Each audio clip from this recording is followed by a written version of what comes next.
This episode is brought to you by nvedhemp.com. So let's talk CBD for a minute. It's all over the news, and there are so many PGA Tour players using it, such as Phil Mickelson and Bubba Watson, to name a few, but there are many others, and now some top teachers, including myself, are taking advantage of this amazing product. But what is it exactly? Short for cannabidiol, CBD is a chemical compound from the cannabis plant. It's a naturally occurring substance that's used in products like oils and roll-ons to impart a feeling of relaxation and calm and to reduce inflammation as well. Now, it doesn't get you stoned, but it has many organic rejuvenating effects. One of my favorite brands is Enved. Their CBD products come in 3 varieties: Relief, Clarity, and Relax. Relief CBD products help relieve pain and those sore muscles. Clarity allows you to focus on those critical shots or whatever the task is at hand. And Relax CBD products are for those anxious golf moments or those moments in your life when you just need to take the edge off. I would not endorse any product that I didn't use personally, and I can tell you that I've been testing this stuff for over a month now, and it's a game changer.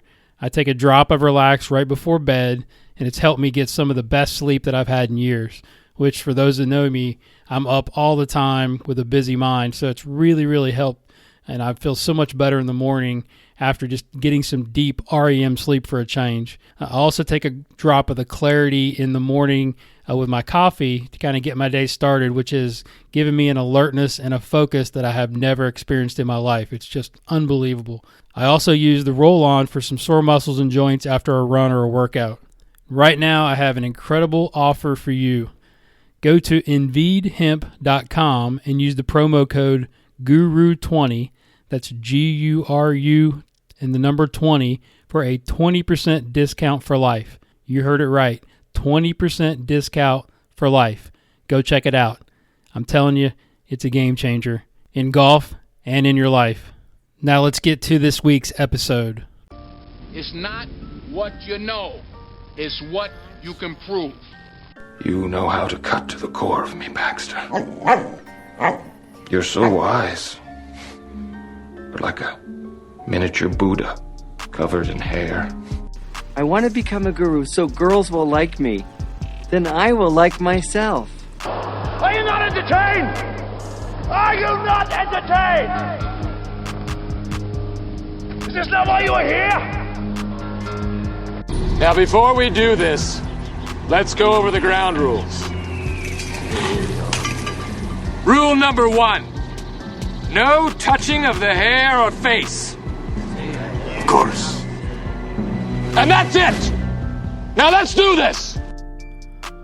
What is up, everybody? Welcome to another episode of the Golf Guru Show. I am your host, Jason Sutton, and I am the Guru. Thank you so much for subscribing to the podcast. I had a late October podcast-wise because I was just really busy teaching and also traveling around watching my son play a little college golf. So thanks for hanging in there with me. I've got some incredible guests coming down the line here in the next few weeks, starting with this week's incredible guest, Mr. Doug Lawrie. Doug Lawrie is one of the top junior coaches in North America, as Doug is the director of instruction at Credit Valley Golf Club in Toronto, Canada. So add him to the long list of amazing Canadian instructors that we've had on the show. You can follow Dougie at Focus Golf Group on Instagram and Twitter, and hit him up on Facebook. This guy is just an incredible coach and an even better human being, and it was great to have him coming through Charlotte with a couple of his members and come and hang out. I got to play golf with him, so we got to spend a decent amount of time together. I'm also joined on this show by my co-host occasionally, the legendary Mr. Seth Mers, my director of junior golf. So we dig into a lot of junior golf, obviously, but just a lot of different subjects in general, and really had a great time spending an evening just chopping it up with my boys. And so I think you're going to love this conversation. I know it's a little longer than normal, but mine are always long anyways. There is plenty to be gleaned from this conversation, from golf to life and anything and everything in between. So I won't keep you any longer. So let's get to this awesome conversation with my good friend, Doug Lawrie. Enjoy. Dougie Fresh. Welcome to the show, man. Thanks for coming through. I'm honored. Guru. I think I've coined a new phrase, right? Did you get guru? Yes. Yeah, I love that. I was in the middle of a lesson the other day, and you said that. I laughed. I thought it was great. You know what? It's gurued. Like, yeah, absolutely. So we've got two voices here. I'm joined by the legendary Seth Reno. Tip of the cap. Yeah. So happy to be joined by my co-host occasionally, Mr. Seth Mers, and we've got Dougie on the hot seat.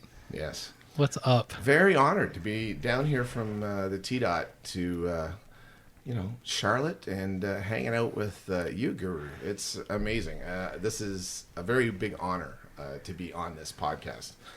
Listen to so many of your podcasts and so much great characters and people that you've had on it.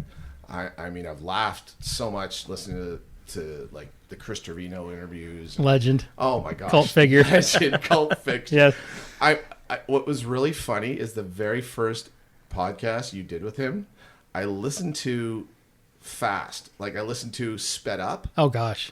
I thought Trevino was like I thought he was like so fast talker. Like I thought he was the fastest talker ever. He's like doing all these things, and I was like, and he made me hit these 500 golf balls, and I had to go out and pick them all up out of the range, and I was like, and I had to come in. He's like, so what do you think? Come back and do it tomorrow. I went, Jesus. It's like you didn't realize you had it on 1.5. I didn't know how to. I had it on 1.5, and I'm thinking Chris Trevino is the fastest talker in the world. Oh my gosh. I was laughing my head off. I was like, oh my gosh, this guy is awesome. Does he actually talk like this? This is so good. And then I realized I was listening to it on 1.5. I was like, okay, maybe not, but okay. It was great. So it was funny because you've been planning this trip for a while, and you texted me, like a month ago, and you're like, I just listened to Trevino, and he took a lesson from you. Yes. And you're like, I think I have to do that. I did. All right, That's exactly what made me think about it. Yeah. So before, and we're going to go into your story because I think it's a great, and I think a lot of our career paths are very similar. Absolutely. In a lot of ways, but I want to. Man, we're going to I want to start with the lesson, right? So, as a lot of our guests on this show, I'd say that one of the biggest qualities that I look for is continuous learning, and you're one of those guys that you have a planned trip with your members, but also put some education in it. By coming to observe and shadow and hang out and then take a golf lesson, which I think is another level of education. So talk a little bit about your day that we spent together. Well, you know what? It was, let me just kind of back up a little bit about why and what made me think about it. So yes, I was listening to the Chris Trevino podcast, and I was like, man, he took a lesson. Hey, I'm going down there. I'm going to take a lesson. I need to take a lesson. So originally I thought, okay, can you help me understand, how to maintain more side bend into the golf shot and all this stuff. But then I thought, no, you know what? I really suck. I really suck at pitching. Like, I mean, I ain't wrong. No, I know. Listen, hey, this is the best part. So my two good friends, Casey Ward and Brad Lawrence, will attest to this, that I suck from about 80 yards and in. So I said, well, you know what? I know that he's done some wonderful short game work with other people, and I've watched it on his Instagram and stuff like that. So you know what? I'm changing this. So I texted you. I said, you know what? Forget this full swing thing. Yeah. I need to not suck. So anyways, or suck less. Suck less. That's exactly. our motto. That's our motto. Hashtag suck less. Yes. So I mean, watching. So the best part was watching you teach Sean, right? Was it Sean? Yeah. Yeah, Sean. Mr. Dreyer, yeah. Yeah, Mr. Dreyer. So watching you teach him first, and we were doing short game and pitching and kind of seeing what you were doing with him and observing and then asking some questions, I was thinking, oh, this is going to be perfect, right? And then I got into it, Seth. I'm telling you, it's like, when was the last time you had a lesson? A couple months ago. Okay. Scott Caux. Yeah. Was Scotty? Oh, yeah, that's probably. great. Yeah, so you did the... Well, it's more like daily lessons with these guys. Right. Yeah. We all give each other lessons, right? Right. Yeah. No. 100%. Well, I mean, it was like, when was the last time? I've never had a lesson on short game, like from 80 yards and in. And so I was thinking, you know what, this is going to be great. So we get in there and you start showing me something, and I'm like, oh man, this is so cool. And it was like dots connecting, and you showed me what I was doing before and how my face was staying so closed and all this stuff. And you're like, okay, so you want to feel like you're actually getting, your forearm is rotating. And I was like, what? It's like, pardon? I was like, but then I don't have to open the club face. I was like, oh, that. And then it just opens up normally. And I was like, it was really foreign, but at the same time was like so cool. I was like instantly aware of this is completely what needs to happen. And then I hit a couple shots. When we moved to the bigger shot, we went to about 50 yards there. I hit a couple there that were just like one hop stoppers, right? And it was like... Contact was like so pure. It was great. One of the things that resounded to me was like, hey, once you get it there, once you have it rotated and with the face open and hinged a bit, just turn. Yeah. And that was kind of the catalyst for me to understand how that was. Now, so I learned great, and then we went into the dojo. And it was like we had an hour, right? Yeah. And we planned on spinning it all on short game, and it went so well. Right. I thought I was like, okay. And he's like, I got it. And I'm like, all right, we got 20 minutes. Like, what do you want to do? I was like, let's go hit some full shots. Let's go hit some full shots. Let me go mess your full swing up for 20 minutes. 20 minutes. So, I mean, that's all the time we had, to be fair. But the really wonderful thing is what you decided to choose, what you decided to help me with is because you took some readings, you took some videos, and you saw, okay, so I'm a little too steep. And then I got to bail out of it and kind of, manufacture something at the bottom of the arc. Right. So what you showed me was just a simple little understanding of like, okay, I need to feel like I'm tossing it way behind me, and it basically feel isn't real as we discussed. And then we saw the video, and it was bang on my forearm, and parallel to it, and I was hitting some flush rockets. But the really interesting thing here is we got to go play that afterwards after I watched you teach a few more lessons and try to apply this both the short game and the long game. And it was like, so I've got first hole. Oh my gosh, this is so funny. First hole, I'll give you my take after he gives me his take.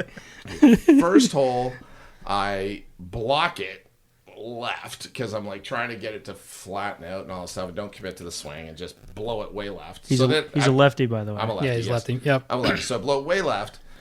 So now I got a 440-yard hole, right? I've got like 210 in, and I got to hook it 40 yards around a tree. That was actually the most amazing shot you hit all day, I think. Thank you. It was. Because his miss was left, and he goes, I'm gonna hook this thing up, and he hit a big slinger up around the green. Like Bubba would be very proud of that. Yeah. And it gets up to the green. So now I've got the shot. I've got the little 20-yard, 30-yard pitch, just the stuff that we worked on, and I completely shank it. Yeah, it was just like an alien just invaded his body. It was like something I hadn't seen at all the first 40 minutes of the lesson. It was fast. Like he had some kind of so panicked. Twitch and tremor happen. Exactly. It was like it was so bad. So how does that relate to how you teach your students, and when your students go out and play, what kind of advice you give them? That because I actually just tweeted that out. You take a lesson and it's like you then go try and apply it. Yeah. And I felt exactly how my students feel when they come back and say to me, "Oh my gosh, I played so bad," or "This didn't work," or whatever. And it's like. But then at the same time, I said to Jason when we were out playing, I said, this is the best way to go about doing it. You learn something, you have to go apply it. You have to stick to the process, right? And you really have to just keep sticking with it, no matter how bad you suck. It's difficult sometimes. Yeah, well, that's the thing is most students don't, right? They don't understand. As coaches, you guys do the same thing. Is I'll tell them because you get that timeline of like, all right, well, when how much are you going to have time to commit to practicing? Well, I'm going to play tomorrow. I'm like, all right, cool, but lower your expectations. Mm-hmm. You're going to hit a couple of really good shots that you've never hit before, but you're going to hit a lot of bad shots. But you got to make up your mind whether you're going to commit to it and work on it on the course, or you're going to abandon it, right? Most people just go, I can hit it this way or whatever, so it's tough, right? So just as an update, played 4 more times since we played with you in that afternoon, and I'm applying it and sticking with it and trying, and hitting some amazing shots, hitting some dogs, hitting some absolutely ridiculously 4 left of blocks and hooks and I didn't show him how to square the face. oh my gosh. We didn't get that far. The best part, no, it's like I hit this hook and I go, Jason will be happy with that. That would be good. Yeah, you're really close. Yeah. Well, so I mean, hold on, let's back up to the round of golf. So I actually had 2 holes where I played. Bring the mic a little closer to your or sure. something. Yeah, there you go. I played 2 There we holes go. where That's it was better. absolutely phenomenal. Step up on 8. I'm like, oh, I can clear that bunker. Was it 270 to clear that bunker? So backtrack there. Remember what I told you? Like, because he's like, I feel like I'm shallowing it out. I'm like, no, you're not even close, bro. Right. And he goes, oh, thanks for telling me that. 'Cause then you like crazy overdid it, hit this beautiful little draw. I'm like, so it goes with that feel and real versus thing real. we talked about. Oh, totally. So you got All to, the time. getting the feedback that, okay, you're not doing it as much as you need to, but you feel like you are. The intention was right, Yes. but you didn't have the feel because it was, 2 hours prior. Right. You Exactly. shouldn't be expected to. No. But yeah, continue. No, but so I stand up on that, on 8 and I say, hey, I can clear it over that, I can clear that bunker. You're like, yeah, okay. And I absolutely lace this one. Yeah. And we see this puff of sand and Jay turns to me and goes, yeah, it hit the side and kicked in the bunker. Yeah, I thought it was in the bunker. And I'm like, I think I cleared it. And so we drive up and we're waiting for the other guys that we're playing with, my 2 members, to come up with us and stuff. And I look at Jay and I go, whose ball's that in the fairway over there? He goes, what? I go, I didn't realize how deep he was. And he bro. goes, drives over to the bunker. My ball's not in the bunker, Jay. And he goes, I'm looking in the bunker. ball over there. Yeah, he smoked it. Right? So 205 in, right? He goes, try and hit a big draw. I said, okay, 5 iron, up the hill, hit this perfect tiny little draw, and I'm trying to hit this. He goes, try and hit the shot you hit on 1 around the trees. Big hook. Yes. Big hook around the trees. I said, really? He goes, yeah. I said, okay. So I try to do the exact same shot, and it hits the perfectly 5-yard draw that rolls up to about 15 feet above the hole, and I make it for eagle. Yeah. I look at him and I go, Feel versus real, bro. that's how good I am. And then the funny thing is I stand up on the next hole and kind of hook some hybrid or something over to the right, and I got 130 in, and I hit a great gap wedge and rolls to about 20 feet above the pin. I got the exact same putt I had on the eagle putt, but 5 yards farther, and He rolls out. I walk it in, right? Yeah, I turn and look when he goes, look at you all swaggering out. Like, so you made 2, like you're on tour and you're like 7 deep and you just made another one. It's like, I'm like, look, you're trying to kill my feel, man. Like, I'm happy here. I went eagle birdie. I mean, my day is made. I mean, holy cow. If there's ever, an opportunity to say, look, it works if you pay attention, right? And then, it was really interesting because I actually did, because he had a lesson with his the one doc, the brain surgeon, and how they talked about going out on the golf course and doing every single shot with a drill. And the drill was this crazy, where you turn, you feel like you're dropping it way behind you, and then you hold it there, and then you turn, right? And you're just trying to square up your body while you hold it, basically way behind you and trapped on your side. And I did that. I did that on Yeah, you did it a couple times. I did it a couple times, and they were flush rockets. A 4-iron into the par 3 was just an absolute 12. amazing. 12. Like, I hit this 4-iron that didn't, went dead straight, didn't move. Yep. And I was like, this is really cool. Like, it and I think a lot of times people are scared to do a drill when they go play. Like, if they're going to go play, like, the round was an entertaining round. I got a chance to spend time with you, right, Jay? And I mean, that was more or less what it was. And that's like that's a rarity. I'm actually playing golf for 18 holes. So now, did he tell you that I brought out shots in him that he had not hit in like 20 years? So No, bad. did he really? Oh God, was dude, awful. he hit like Yeah, it was he hit like and stuff. pushes and hooks and No, my short game held me in. I still broke 80, but I shot 77, and I have no idea how I short did game it. was Yeah, it was pretty sick. insane. Oh my gosh. Jason's the kind of player that you'll never see him shoot lower than 73 or higher than 77. No, come on. I can go lower than 73. I can't go lower than 69, maybe. Yeah, You're right. No. Yeah, I've never seen it. I've never seen it. Well, we haven't played He enough gets golf that- together. he gets You that- never play golf. Yeah, I know. It's Sure. that tight little draw going. It's like Yeah, it was bad. my one sure. my one member that we're playing with. He says, "Did you notice he sets it up on the toe Yeah, every Oh, time. yeah. Yep. every time?" Yep. I go, "Yeah, because he wants to go out and hit that little draw and Know your tendencies. every time, Yeah. right?" So it's interesting, what they picked up. I mean, the great part is you stand up there and like he put on a short game clinic when he was missing stuff. It was Yeah. just It was disgusting. pretty It was good. like 1 hop, 2 stop, like an inch, right? Like what hole was that? 7. Yeah, well, 6. Six was the one where he hit short of the green. He's short of the green. I'm like, chip it in. And he goes, yeah, okay. He's like 20 yards off the green. 1, 2, check. Yeah, an inch. Yeah. I was like, wait, couldn't have made it? Like, he did it twice. It was crazy. Hole's right? not big enough. Yeah. Yeah, right. But no, let me get back to the whole instructional thing. Like, so that is, I mean, catching a glimpse of what it feels like to be a student, it was amazing because I relished the opportunity to learn some new stuff. And so in my final round today, we played at the place where you hung out for most of your professional career when you came to Carmel was Ballantine. And right. I mean, that's a testing track. It's very testing. And what was really cool is there was a lot less thought about the actual, like the movement of the pitching versus the actual just applying and trying to just do it, right? Yeah. And the really cool part is I found a little groove on the golf swing that all I was trying to do, I literally said to myself, just try and hit big sling and hooks. Yep. And I hit one drive, what was it, with my 3-wood that went 280. And I was like, the guys are like, what the heck did you just like do there? I was like, I don't know. I got lucky, closed my eyes. I'm not sure. But the really cool part was when I started to feel like I was trying to hit big sling and draws and the ball was going really straight, I knew that I was better. I was on a better pattern. And I think it's that commitment that I had to being able to go out and play a whole lot of golf after the lesson that allowed me to persevere through it. Now, the really interesting, did I give up on it sometimes?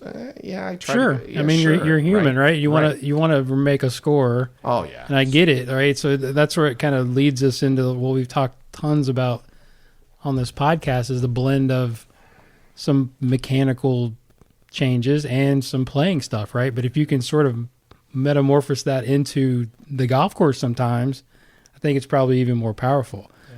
But we don't do that very often. You don't have that opportunity very often as a club player. No. You know what I'm saying? Absolutely. Like just to go, unless you go play in the evenings by yourself or something. But typically you're playing with your buddies. I want to go home. Yeah. Right. Well, no, I'm not for us, but I'm just saying, Members, speaking to the students out there. Right. Oh, yeah. They're thinking, I'm playing for whatever, they're $5. Yeah, right. It's apparently means results, a lot. It's results based. Exactly. Right? And they don't want to, they know what they can do. So you get caught in between the old and the new. And actually, it's interesting you should say that. I'll actually tag it onto one of my juniors. So one of my things that I had her trying to do, because she was pelvic extending like there was no tomorrow. And I mean, this is a girl who has been very successful. I've been coaching her since she was 7, right? She's now 13. So she's starting to hit the puberty thing. And she's starting to hit her peak height velocity changing. Like things are crazy. So she was going through a bout of crazy pelvic extension, like really tough. So I stole this from Dan down in Jacksonville. And it's like hitting balls off a downhill lie, right? So the ball's below your feet. You got to try and hit on. So I have a incline on my ramp, a ramp I call it, on my teaching pad. So I basically put some 2x4s and some wood. So it basically gives them about a 10% incline. So they have to stay in their posture and their forward bend all the way through it. So the drill was, hit low pull cuts. Mm-hmm. So because she was too end out. Yeah, well, she was pelvicing up, right? So the club would just dump underneath, and she'd just flip it, right? And she'd get chicken wings and all that stuff. And, I'm not going to tell you what we call that, but yeah. Okay.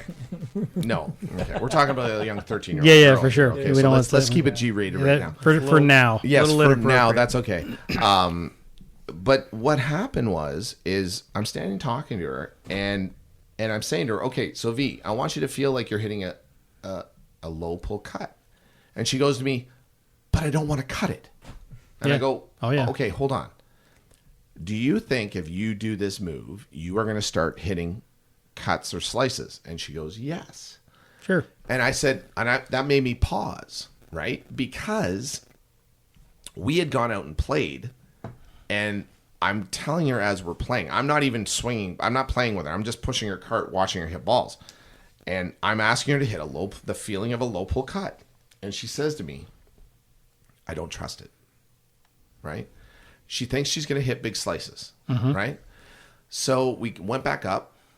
got on the ramp, did a few more, got her to understand how it felt and what it essentially, and she understood at that point that I said to her, this is just you trying to feel this, but what it's going to do, it's going to make the ball go straight.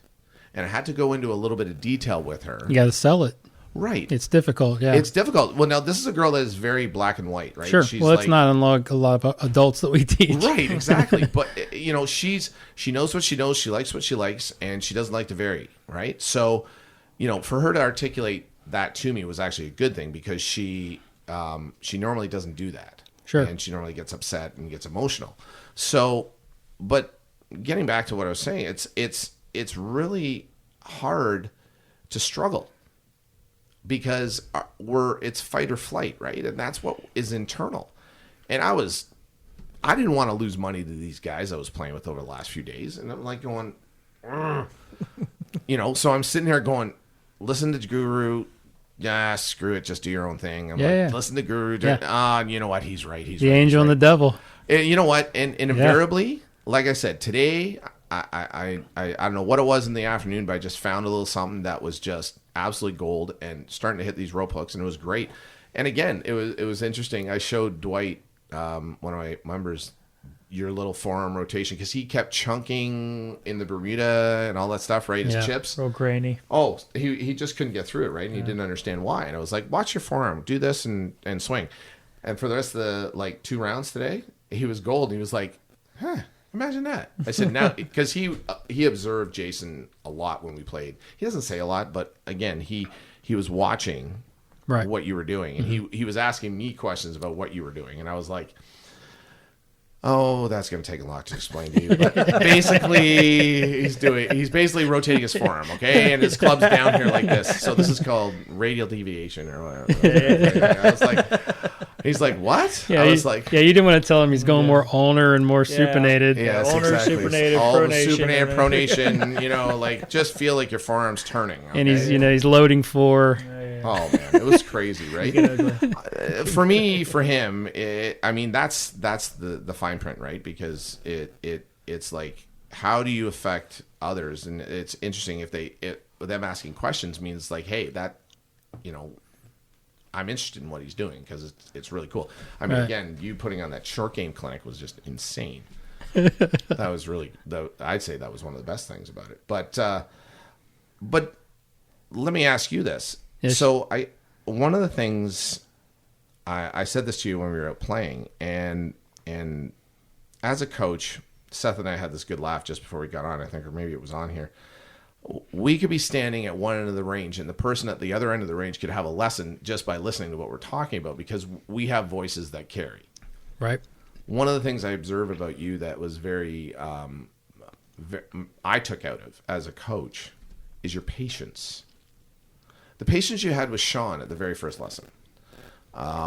Just getting him to try, you were feeding him, you were asking him questions, and he was giving you answers, and you're saying, oh, okay, we'll try, you know, what is the answer to this? And what is, you know, well, what do we do? Where are you trying to land this? And what are you trying to do?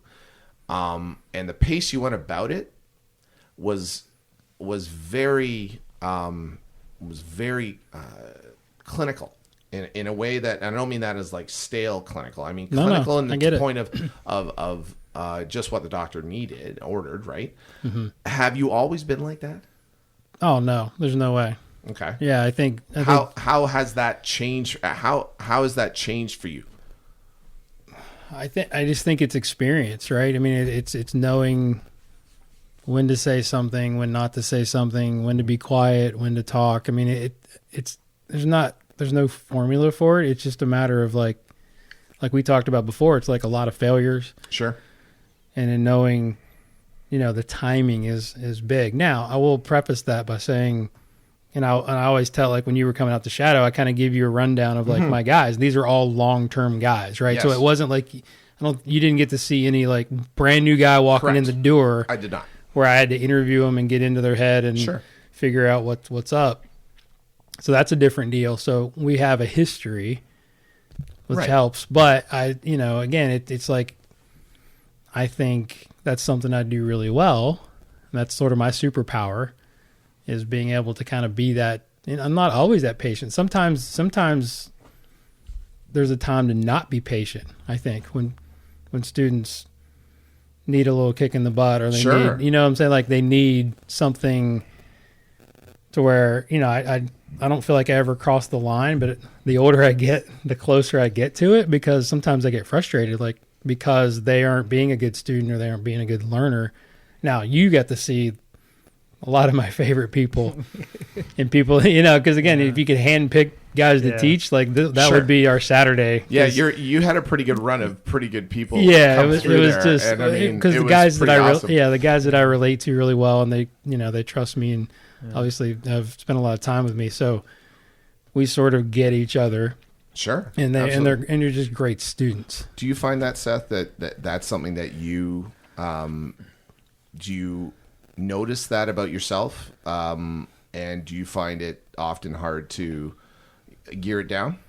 Yeah, so one thing that I've really noticed about Jason, and one thing that I've learned a lot just from viewing and watching him, is the ability to tone it down and also be able to tone it up. I get excited. Sure you do. Yeah, Oh, yeah, especially absolutely. with the kids, you know, like you guys are junior coaches, so you guys got to have that high energy all the time. 100%. But they would block me up if I was like that, you know, with some of the adults I teach. It varies so much student to student, right? And the ability to be able to read that and understand your student is super valuable. And one of the things that, you know, I'm like you, Doug, and we mentioned this. We're communicators. We're very good. Absolutely. We're very good at talking to people. Sure. And the ability to read someone is, I think, is almost just as valuable as the ability to educate them. Because if you can't educate them, if you don't know the knowledge, but you're able to talk to them, you can still value some sort of a lesson out of it. And I think it's very important to be able to kind of gauge that, because there's a lot of people in there that, you know, maybe they're the top dog in their company. They're the type A personality. Oh, yeah. But if you can get in there and actually kind of bully them around a little bit, they appreciate it. Yeah. Sure. You know, they're not used to being talked down to or whatnot. You kind of gotta get them out of their own. Yeah, that's why Dr. Asher, like I learned so much from guys like that. Like he's one of the top brain surgeons in the country or the world. We spend a lot of time. That's why I love the unlimited programs, because we spend a lot of time talking about teaching. Yeah. Like he'll tell me how he teaches his people and how like, you do this really well. I'm like, okay, great. I know I'm doing something, you know, I'm like, what can I do better? You know, I'll ask him that, you know, it's like, what can I do better? How, and he even told you in the lesson, he goes, he gave you a nice synopsis of our last 4 lessons. He did. Where we pivoted on a big deal, right? So I basically completely flipped my philosophy, or the way I created a feel for him. And it worked, but that's where, you know, again, just like I'm going to beat my head against the wall only so much, and I felt his frustration, and like, we got to do something different, right? So I got to have another way to explain it to him.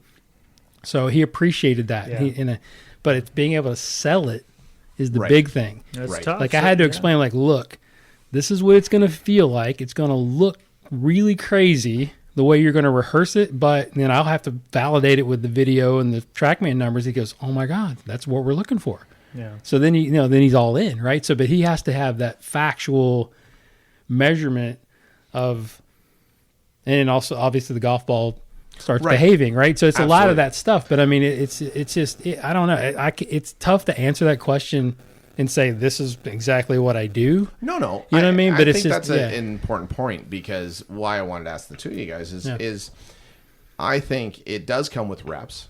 It Absolutely. does come with, you know, so much more seasoning, right? And I think the more you're in the trenches and the more you're doing this on the daily, the better you get every single day. And if you pay attention, that's the thing. Like I know pros out there that are teaching the same stuff they've taught 20 years ago, and I just feel bad because that's not the way I want. Like, I've evolved so much, like in my last 3 years, due to education or you know, spending time with other coaches. I mean, it's just like what you're doing. You're going to be a better teacher when you go home, because you just got different ideas, and you get excited about that. Oh my gosh! But I mean, a lot of people aren't doing that. No, and that frustrates me. Do you remember? So I'll go back to open forum. You, me, and Rob are standing at the back of the room, listening to Holding and oh my gosh, Philly. John Dunnigan. Yeah, John Dunnigan. And Dunnigan's got holding down on all fours, and he's pushing into him with his legs and all that stuff. And we're sitting there, and then Robbie's sitting there, and McGill's going, but wait a minute, he's got to feel like he's got to go one way and this way and all. And Rob's like getting all excited and all that stuff. And we're sitting there going, well, okay, how does that, right. He's got to go, he can't go all three things at once. He can only go shift, push, move, rotate. So it was really interesting being able to stand there with you, Rob, and myself, watching two of our good leading colleagues that are up on stage discussing pressures and forces and be able to discuss it. And I think the more you put yourself into these situations where, people say, oh, I'm going to go to open forum, I want to listen to all this, No, you got to find the people you want to talk to, and Bingo. the sidebar conversations is where it's at, but you got to be prepared. One, with the questions. For sure. You got to know that person. That's why, it disgusts me sometimes when people come to visit me and they haven't researched me, right? I'm like, what are you doing, right? If I'm going to come watch you teach, right, I'm going to go. I mean, the internet's a big place. It is a very big place. And I'm on my soapbox a little bit. I didn't expect this, but yeah, I'm you know what I mean? Like it just happens. No. Right? I would not go and watch you teach and not even know what club you worked at and I probably wouldn't ask you how to get there. Right. I got a GPS. Right. You know what I'm saying? Like that stuff is, I'm like, dude, do your homework. Well, I mean, I can tell you exactly the very first time I called you. Yeah. How do we meet? How did we meet? We met it at the Tweet Up.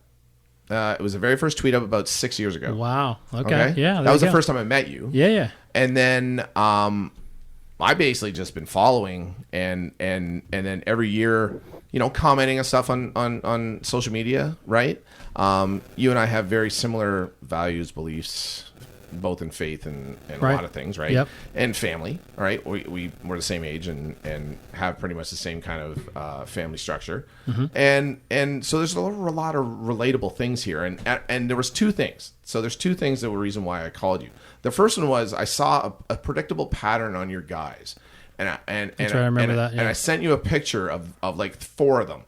That I compiled, and I said, why do you? I wanted to know why you wanted to see this predictable pattern in your guys, and I just wanted to ask you, sure, is it something that you kind of look for, or is it something that you just noticed with these guys, and this is what you're going to keep them at? And you explained it to me, and we had a great chat, and the cool part is you said you picked up the phone, like you picked up the phone and talked to me about it, and I don't know if people are scared to do that, but I always want to get better. My hashtag better never stops, right? Because I always think that I can be better. And it goes from the fact of starting at golf at a late age at 21, that I think I can use this outgoing personality and vast desire to be better to make other people better, right? So sure. You have to always ask questions, right? And I mean, I've done that with James Jordan. I've done that with various other people that, I'm asking, why did you do this? Or why did you do that? And then the second one, the reason why the second reason that I reached out to you was that, what was it? Oh my gosh. It was because you were hosting all your workshops. Yeah. And it was like, oh man, when are you going to host one? Okay. Oh, can I get there? And I'm looking at my timeline and I'm going, can I drive? Okay. It's a 12-hour drive down there, spend a couple days. And I mean, the other reason why I called you was because in 2016, when I got the job at Credit Valley, I could see their desire for an academy that I wanted to build with the club that allowed me to help other young professionals grow in their yes, Seth, fill my wine glass back up. We're passing wine here. Yes. Well, yes. Don't thank mind you. if I do.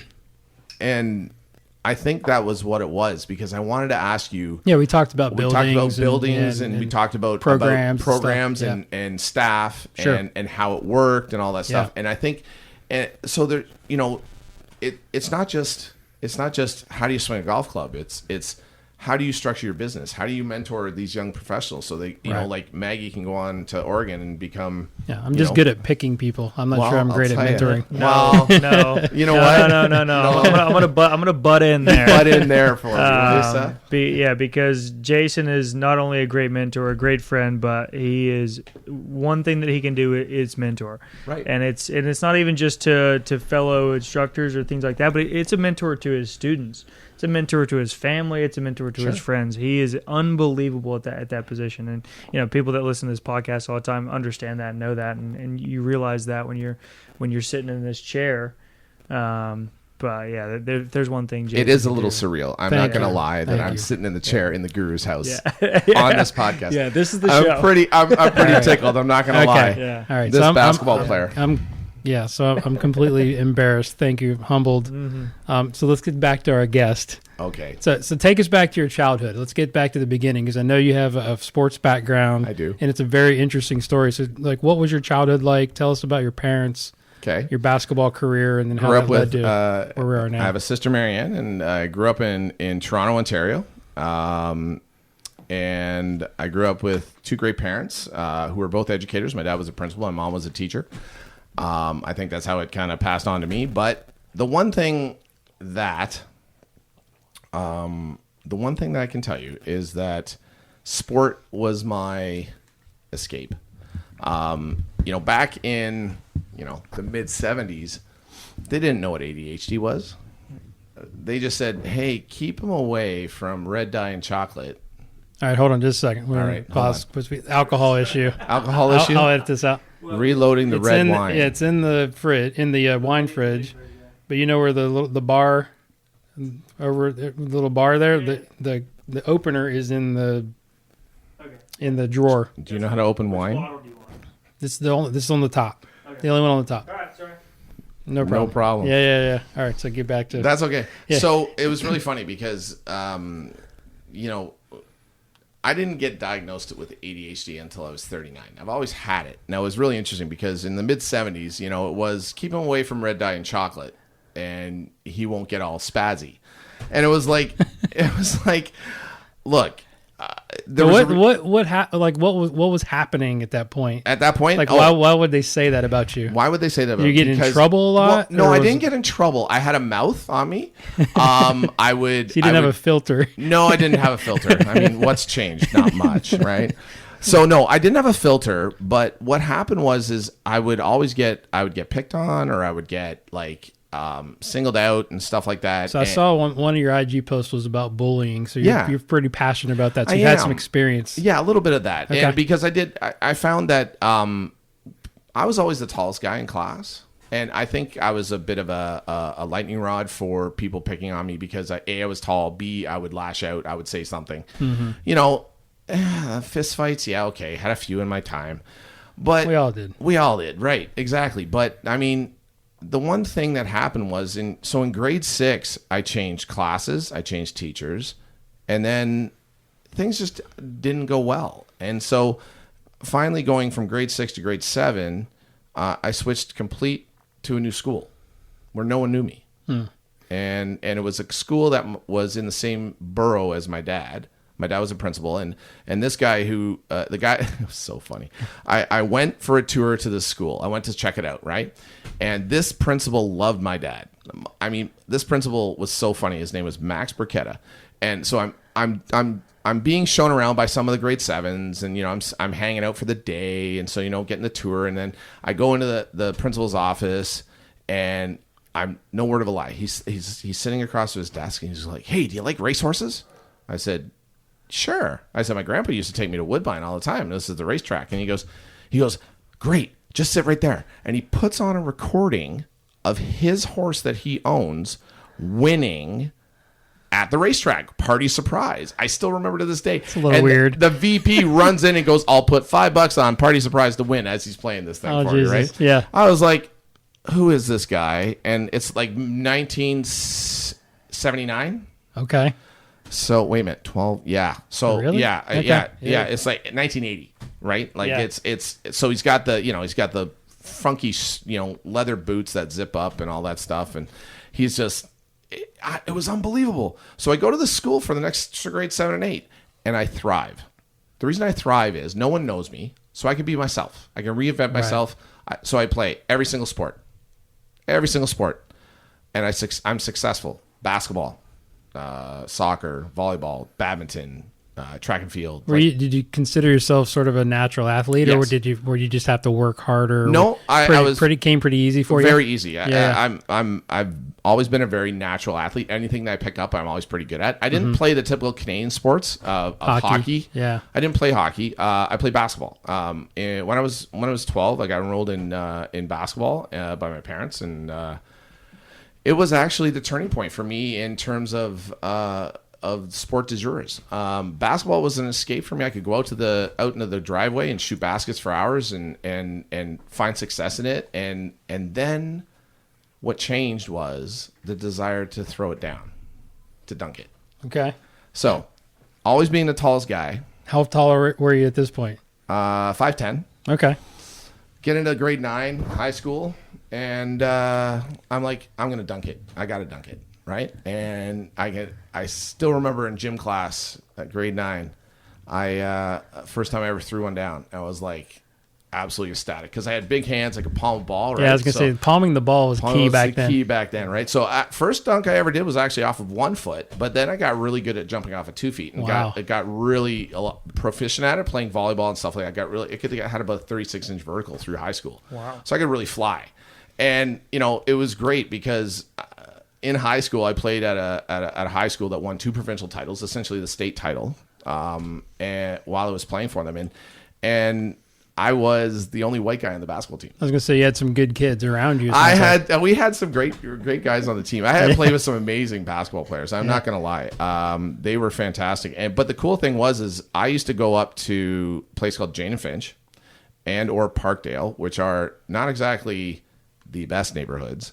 Right. So I would go up and play. I'd walk in the gym. I'd be the only white guy and, 40 black guys in the gym and all that stuff. And I don't mean that in a bad way, but I mean, they'd be like, who's that guy? They'd be like, so the first, yeah, exactly. Yeah. What's he got? Yeah. So I'd walk in the gym, first opportunity I'd dunk on somebody and they'd be like, oh, he for real. What? He can play. Right. Cause it was like, well, wait a minute. Cause my guys that I played high school ball with didn't say anything. Right. They'd be like, yeah, just wait.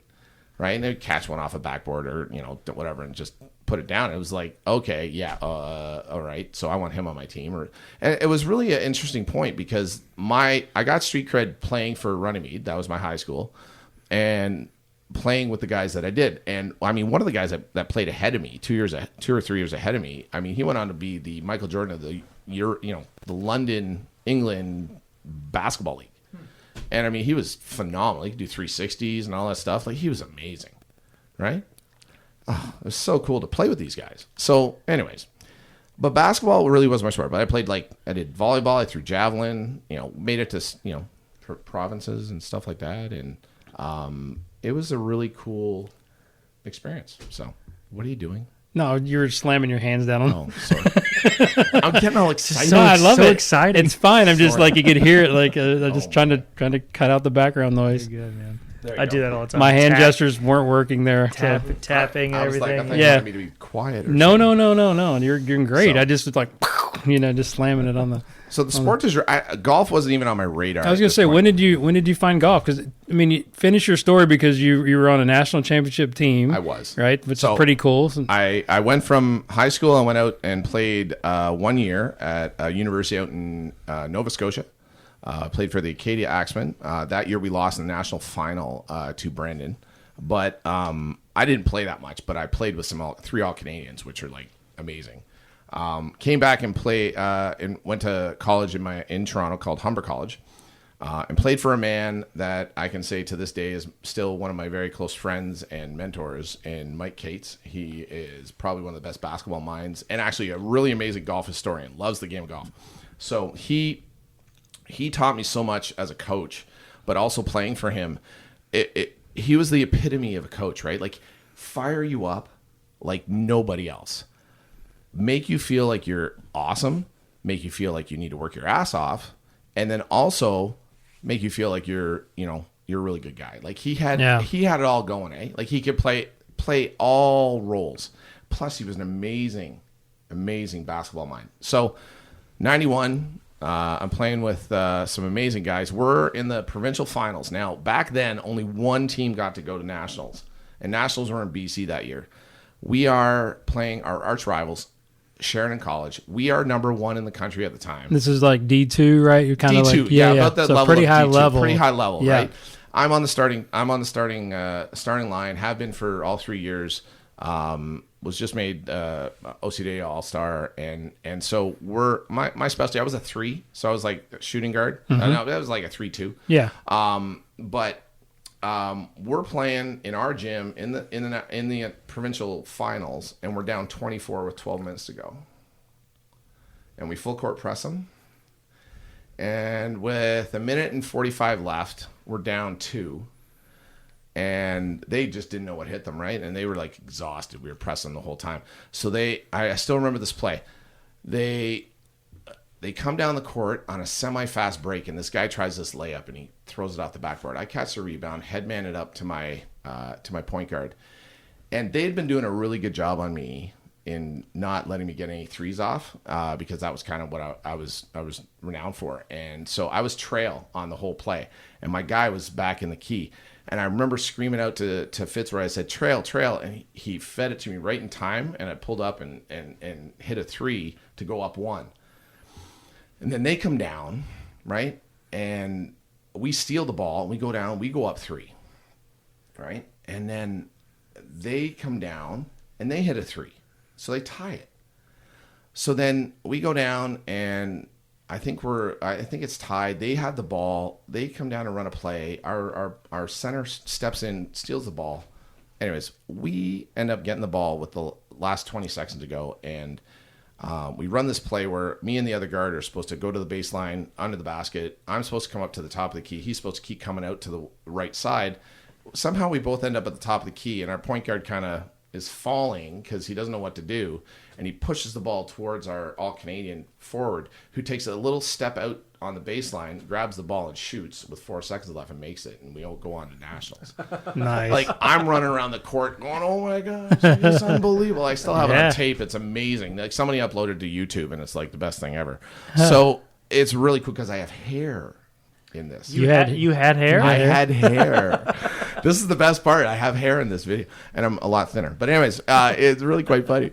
But we went on to nationals, and we won. We played this team from Manitoba, I think. No, Saskatchewan. Briarcrest Bible College. It was they actually upset 2 really high ranked teams in the playdowns, and so we ended up playing them, and we won the national title. And I mean, we still talk about it now. The really interesting.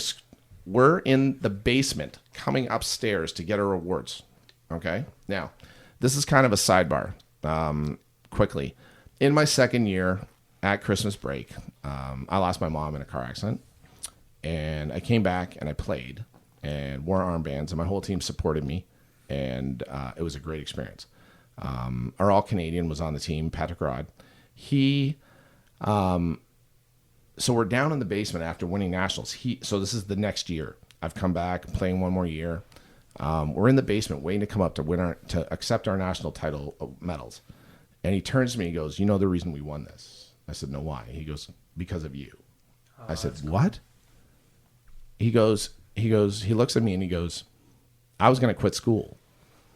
I said, pardon? He goes, I was going to quit school in second semester of my first year. And then your mom died. And I saw that you stayed. And I said to myself, wait a minute. I don't have nearly the issues or the problems that this guy has. And I'm going to quit? Mm-hmm. I'm not going to quit. So he stayed because he saw me stay. And he's the one who hit the winning shot in the Ontario final to help us go on and win a national title. Wow. That's special.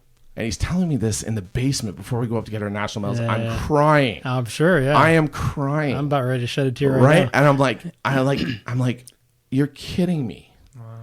He still talks to me about this every So you guys still stay in touch? Yeah. Oh yeah. That's so cool. That group. There's a bunch of guys on that team that I still am good friends with, and you know what?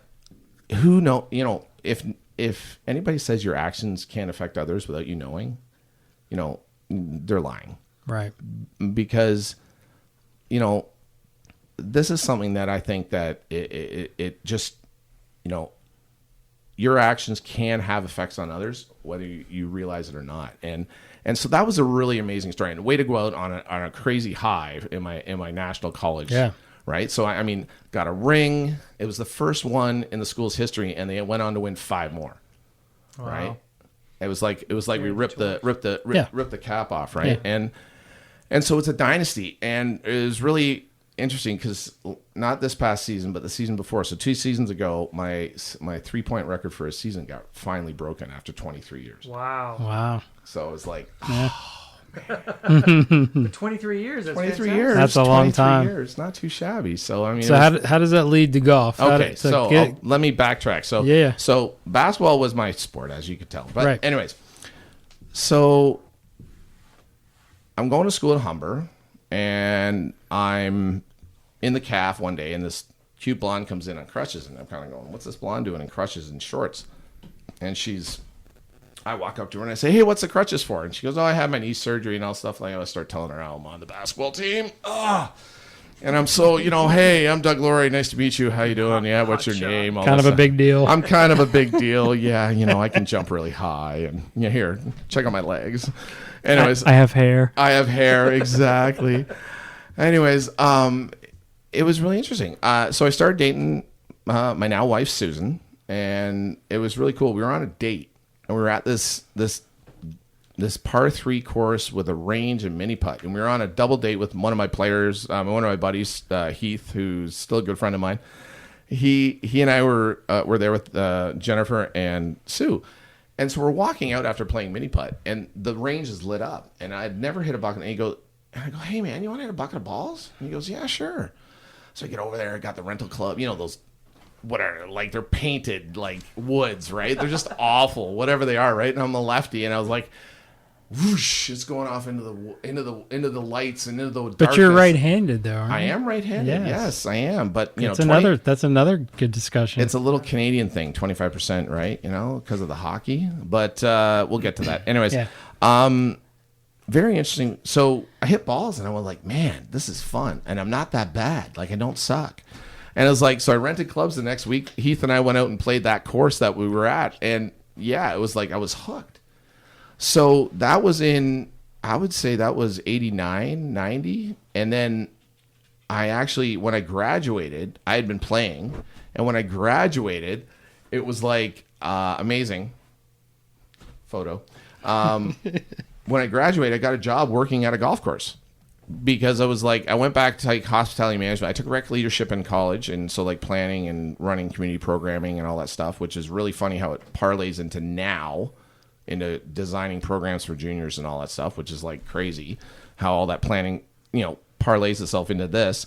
But I got working in the golf business, and my cousin at the time was working for the PGA of Canada, and he said, hey, this is, you could become a pro. It's a good job, and you work at an industry. And I was like, okay. So I got a job working at a country club that was really busy, and I got put in the back shop, and it was like 1,500 bags, and it was 218s, and it was really, really crazy. And I didn't know the first thing about golf, really. I was like, yeah, I'd played and all that stuff, right? But I'm now around guys who grew up in golf, right? And so we're standing, so you got to picture this. So we're standing on the first tee of the East course. Now, this had 218s and a 9-hole par 3 course, right? So the 2 tees for the East and the West course are on the outside, and the 2 18-hole greens are on the inside. So you figure it's all in a row, right? So we go 2 tees on the outside, 2 greens on the inside. The wind's into the face, and I'm playing with these guys. And yeah, I might have a bit of a slice at this time in my life. So my boys still talk about this because I hit my tee shot on the 18th green of the West course. So that is 2 fairways over, Seth. And it was on the green. It was like, it might actually be about 40 degrees, maybe 45 degrees with wind. Yeah. It was crazy. So anyways. You got to shallow out, bro.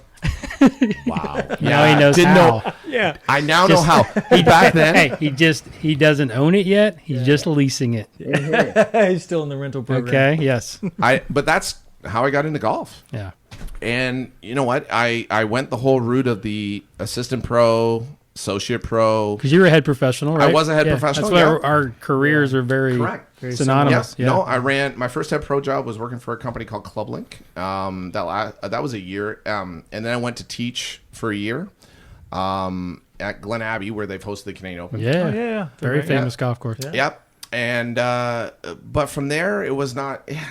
I wasn't quite finding it. Can you remember what you were teaching back in those days? Oh no, I couldn't tell you. I think about what I was teaching back when I was a head pro, and I'm like, what were you doing? But we didn't know, right? You don't know what you don't know. Did you have the stash back then? Now the best piece of information I got to tell you. I think I had shaved the stash. Oh wow, you had a stash. I had a stash back early days. You got to see the picture. I always put that up in my presentations. Like, this is a guy. Porn stash. Yeah, maybe at the end of this podcast, we'll put a link out for that picture. I had for my first year as an assistant pro, I had the old diamond earring. I had a couple of those in college. Actually, that came out. That came out shortly thereafter. Right. Yeah. I couldn't wear it while I was working. Right. But the stud for the guy that's not a stud. Yeah, exactly. Right. No kidding. Oh my goodness.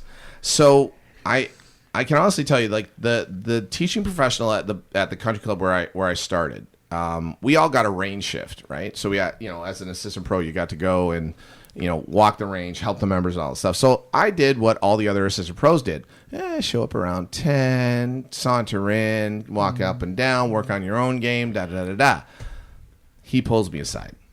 Jim McKittrick, I still remember. Jim, awesome guy, little tiny dude with a perm. Pulls me aside.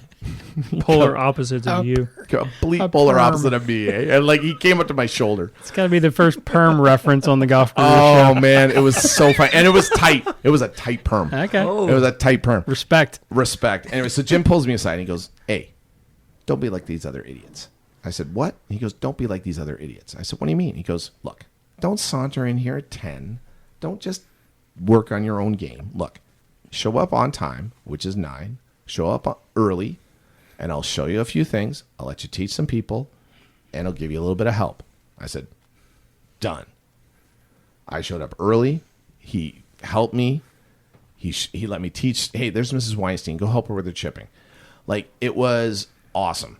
And I still remember to this day the one thing he said to me, and it's like, if this is one of the best pieces of information that he ever told me. He goes, when there are mechanics, there are no targets. But when there are targets, there are no mechanics.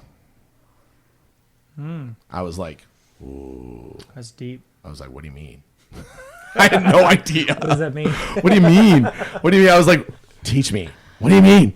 Right? So it was really funny because he would tell me, well, like when you're thinking of your mechanics, all right, don't worry about the target. Just work on those mechanics. And he was like, when you're thinking of just your targets, you just don't forget these mechanic things, right? Block versus random. Exactly, right? Yeah, and I mean, it was a great piece of information. And you know what? No, it's good. It was really great. It's cool how we remember these little nuggets, right? Little nuggets, man. Yeah, and it was great. So from there, I went on to be an associate at a private club in the western side of Greater Toronto area. And that's really where I cut my teeth as teaching. That's where I found my passion of teaching. And it was really interesting because, made money after, working in the shop, got to make some extra money and stuff like that. But the other thing is I really enjoyed it because I could make people better and enjoy the game. And it was like, wow, okay, this is a lot of fun.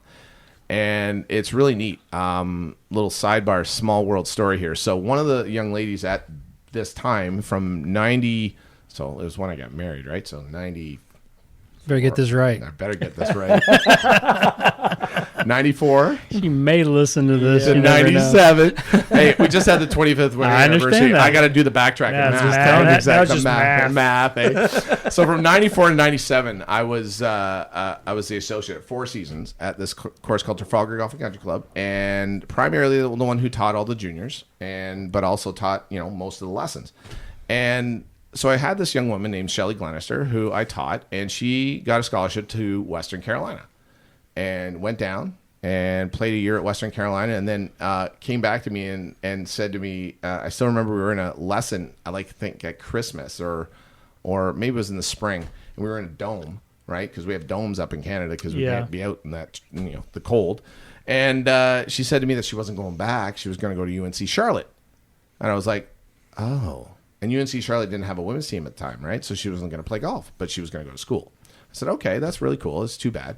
Well, lo and behold, okay, let's flash forward. She's now 39, mother of twins, and I got to meet the twins 2 nights ago for dinner. Cool. First time ever. That's right? special. That is cool. And I mean, they're just like, it was just so much fun. And it was really funny. They sent me a note afterwards, right? Because I taught them like burger, fries, and a shake, which is a handshake, right? You go, Seth, so you go burger, fries, and a shake. Nice. All right. Or burger, fries, ketchup, and right. It's a podcast, bro. It's a podcast. So no one can see that. No one can imagine what that was. You can use your communication skills and explain it if you would like. All right. So you do pound town, right? So Knuckles. Wiggle your fingers up and down like they look like fries, and then you shake hands. Vertical rocket power, and then and then shake hands. So the burger, fries, and a shake. I love it. And then the ketchup is burger, right? Burger, and then you make your fries, right? And then you Yeah. squeeze a ketchup bottle all over their face. Yeah. Right? Exactly. So I mean, taught them that, and they were just like ecstatic, right? And then I taught them how to play Thumb Wars, and they were just like over the moon. But it's really cool because from there I got my passion to teach juniors, and then I went on to become a head pro. And then my best stint was from 2000 to 2010. I ran the city of Mississauga, which is right beside Toronto. I ran their golf courses, and I ran a golf course that was built. It was the third oldest golf course in the GTA. It hosted 2 Canadian Opens in 34 and 21. Tommy Armour, the third one, right? Nice. Leo Deagle with the deagling putting stroke and all this stuff, like crazy amount of history at this golf course, right? And the really cool part was when I was working there is the old pro who was there from the 50s and 60s would come in and say, "Hey, pro, can I get a cart?" He's 80. Lawrie Edwards had a swing that was butter, smooth as silk, right? I'd go out and watch him hit balls and all this stuff out on the course, and he was still smooth at 80, right? And the really cool part is he brought me this box one day, and he goes, "Pro." He does how he come. He goes, "Hey, pro." And we go, "Here, this is for you." And I open the box. He goes, "Don't open till I leave." I said, "Okay." So I open it. It's his life pin for the PGA. It's his PGA crest. It's like a couple other memorabilias of his that he gifted to me. Wow. I have them framed in a picture. What I didn't know is he passed away that winter. Oh my gosh. He was sick. He was sick. Oh my gosh. And he didn't tell me, right? And the really cool part is we had these big leatherback chairs, and I'd have one in the pro shop, and he would sit in it, and guys would walk in and be like, "Lawrie Edwards, you gave me lessons when I was like 4, up on the 13th hole," right? Yeah. And to just listen to that, right? And I mean, he was such a kind man, and it was really cool that I could experience that, right? Absolutely. So then I got to work on probably one of the coolest projects ever. I got to actually open Braeben Golf Course, which is today probably one of the best ecological projects ever. It was built on the former city of Mississauga's landfill, which is now 250 feet up, highest landmass point in the city of Mississauga. And it has so many wells that pulls all the methane off the landfill. It converts it to they burn it, convert it to steam, and they convert it to energy. So it goes back into the power grid. Wow. Yeah. So it's like an 18-hole championship with a 9-hole academy course, double-ended driving range. And I got to build it, rate it, like build it right from the ground up. It was so cool. Name it. It was such a cool experience. To do RFPs and to write all the business processes and all the things that you have to do with that, working with the city and opening a golf course right from the scratch, right? It was a really cool thing. And there's kids that worked for me in those 5 years, and this is where it gets really crazy. Mm-hmm. So my current director of golf at my country club, at Credit Valley Golf and Country Club, so essentially my boss worked for me in 2006, and he played in and got his card as the assistant pro in 2006, and now he's my boss. Wow. It's kind of crazy. Yeah, that right? came full circle. It's very much full circle, right? You raised him right.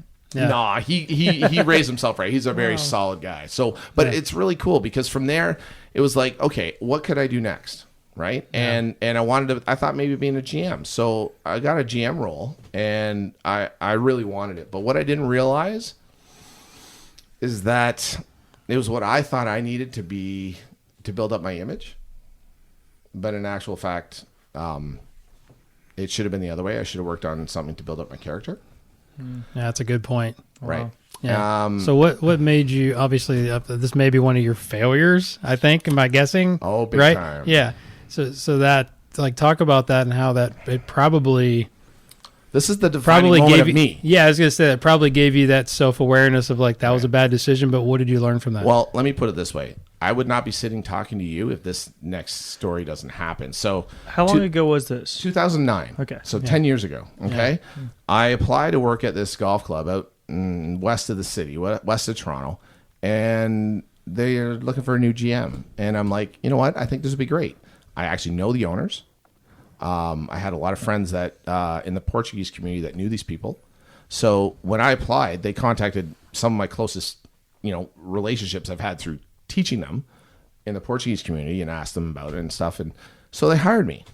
And 49 days in, okay, this is the best part. So that was in December of 2009. And 49 days in, I give them a strategic plan. All right, I present it. I say, this is what we're going to do, all this stuff. They're like, yep, let's do it. 5 days later, call me into a meeting. All right, I go in, walk into the meeting, say, you're done. Drop me on my doorstep with what was in my office. And I'm like sitting here going, they give you a reason, or was it they basically backfilled me with the guy they originally wanted for the job, who turned around and then said to them he wanted back in. So it was a little bit of a schmozzle. So yeah, I'm standing there with nothing but this box on my front doorstep. I have to go to my wife and tell her that I just got fired. That was probably one of the most stressful times in my life, both personally and professionally. I didn't know what to do. I had one of my very close friends say to me, well, you got to teach golf. So I started researching. I went and met a gentleman at one of those domes who ran a driving range in my town in Burlington. And I asked him if I could teach there. And there was another teaching pro there at the time. And they said, yeah, sure. So I came on board and I taught. Now, I always thought I wanted to get back into being a head pro.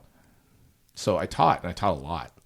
I worked my ass off to make money because I'm like panic sets in, right, Jay? So, right, sure. I mean, all of a sudden you go from making. I've been there. I'm not going to go into my story, but it's very, very similar, and I get it. Even from a guaranteed salary to just having to teach. Oh, I had well, so this job, I had a car, I had a salary. When you're in that position, it seems you're comfortable. Well, you're used to getting retainer salary, and then you're like, okay, I get what I kill. Mm-hmm. That's a very scary place to be. Right. And especially when you're not established and you're like, I don't know if anybody's going to come see me. Right. So that's where you're I had to go eat what I killed. Absolutely. Right? Exactly. Yeah. So I was like, oh my gosh. Okay. So fortunately enough, these guys who own this range were great. And, I busted my ass to make money, and I had a great lawyer to help me through the process of getting fired because it was wrongful dismissal. And, basically I was able to survive that, but I thought I wanted to, I had to manage something.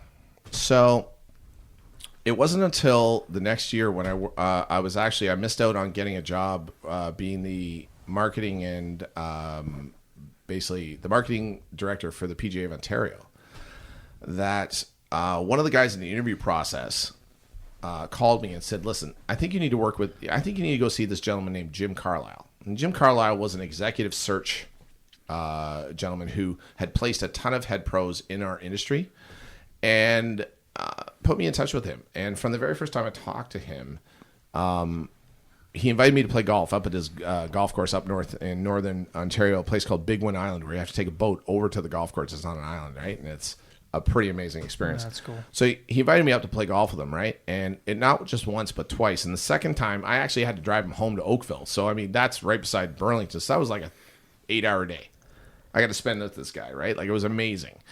And the really cool part was the second time I was up there were some juniors kicking around the golf course, and we were on the range, and he had done his research on me. He had listened to me. He had talked to me. He'd gone through his whole process because he wrote this book on how to find your pathway. And he saw me interact with these kids, and he says to me, he looks at me, he goes, oh, there it is. I said, what do you mean? He goes, those kids that you just talked to on the range. I said, he's like, I could see you being a Pied Piper with these kids following you around. He goes, you need to teach golf, and here's what you're going to do.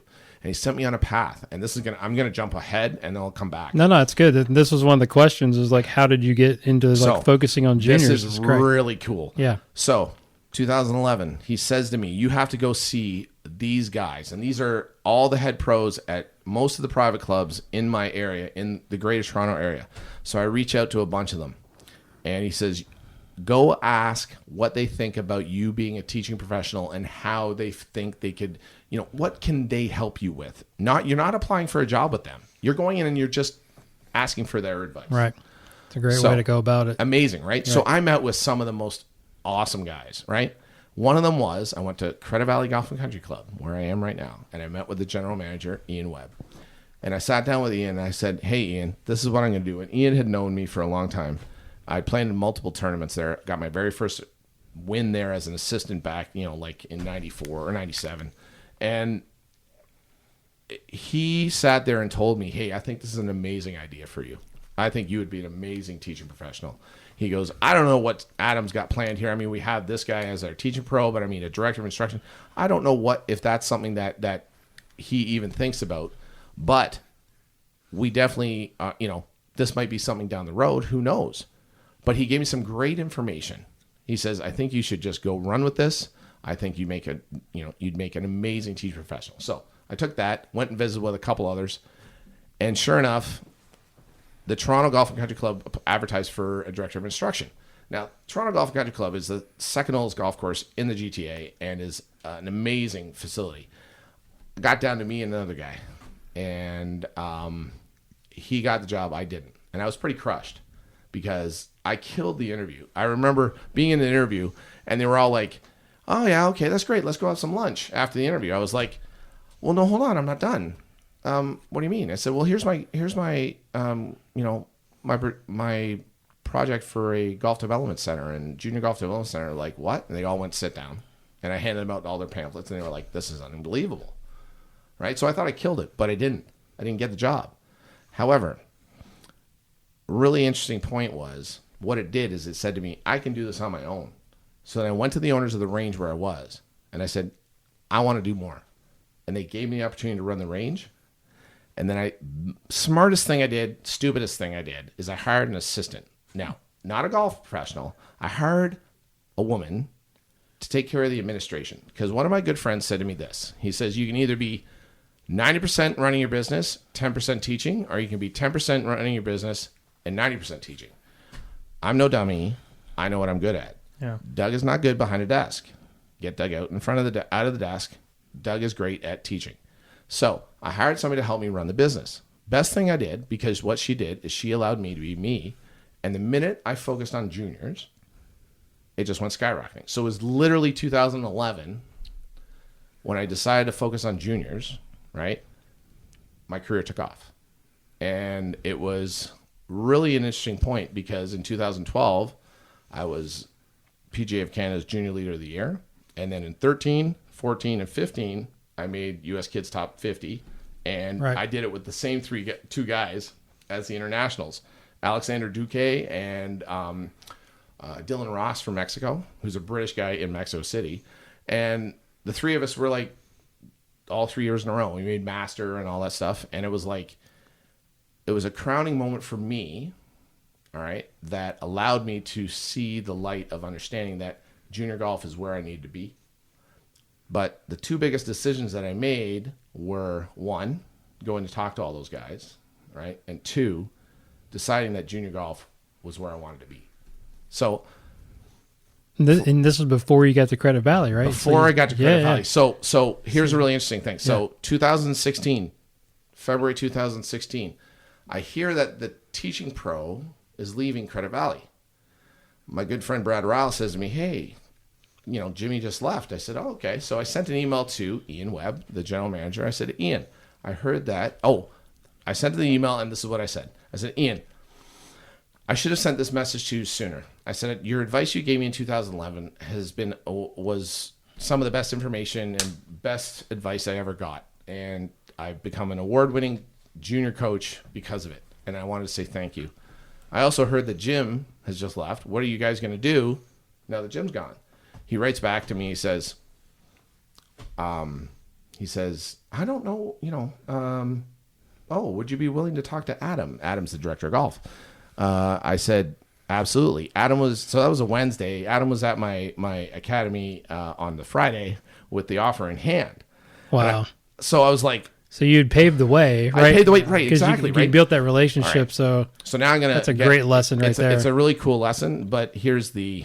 Okay, so this might get a little emotional, but that's all right. All right, here's the really interesting thing. So, March of this year, we get called into a meeting, and it's all of our staff, and Ian's there, and Ian had been complaining about headaches for 2 weeks. And then finds out he gets diagnosed with glioblastoma, which is the deadliest form of cancer outside of pancreatic cancer. Okay, and it's on his brainstem. So he's sitting, telling us he's going to die, and he's basically telling us that he's going to try and survive, and he doesn't know what the surgery is going to do or whatever. And you know. And his words are, I've amassed this team because you guys can take care of each other. And I mean, you're trying to keep a dry eye. And so I got an opportunity to talk to him personally. And I said to him, you know, the reason I'm here, the reason I'm here is because of you. Yeah. And he said to me, you just need to push. And he knew, I didn't know this. But when I sent the email to him, he walked down to the director of golf and he said to him, go hire Doug because we need him. And Credit Valley has been nothing short of amazing for me. Sorry. No, it's okay. And I mean, the one thing he was for 20 years was he bled the green and blue of Credit Valley, and he knew what the club needed.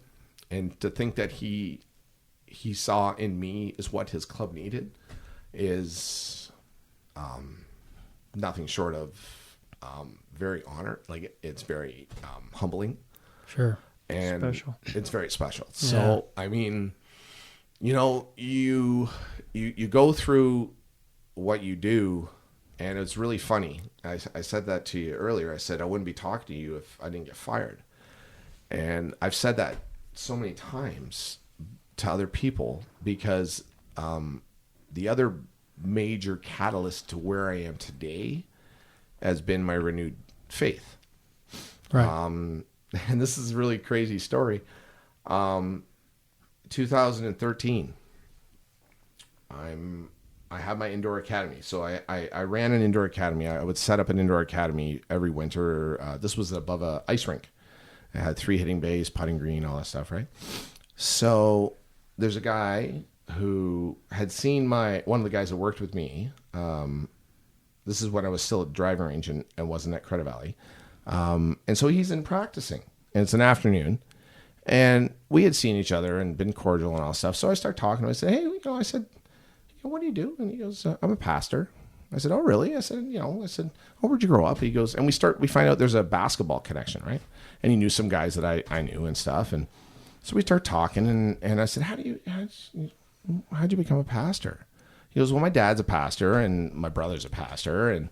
And you know, I've always been around God and this. And you know, it was when I went down and did a mission down to Peru. And he starts telling me a couple things, right? And I was like, wow. And we started having this talk. And at this point in my life, I was not in a great space. I was trying to build up my professional image back from the getting fired part. And I thought, you know, all this junior stuff, it was working on my, you know, my ego and all that stuff. And, but I was starting to get a little boastful. And in fact, it was really funny. I would go home, and this is interesting. This is an interesting point. I would go home and I was expecting my kids to react to me the way the kids I coached react to me. But in reality, I'm just dad. Yeah, they didn't see you in that. I'm not this great way. Coach, right? Yeah. I don't see me in that way. Oh, yeah. Right? But Yeah, I was can relate to that. I was so my ego had gotten so kicked, right? I got kicked in the balls so hard. I you know, it was like, why aren't they feeling the same way these other kids are? Like, come on, like Worshipping Coach Doug. Yes. Yeah. I was like, oh my gosh. So anyway, so there was a lot of things going on that I wasn't really happy about with myself. And so I was talking to Kevin, and that night, 6:30 at night, I don't know what it was, but I sent him a text and I said, hey, can you come back to the academy? I need to talk to you. And two things.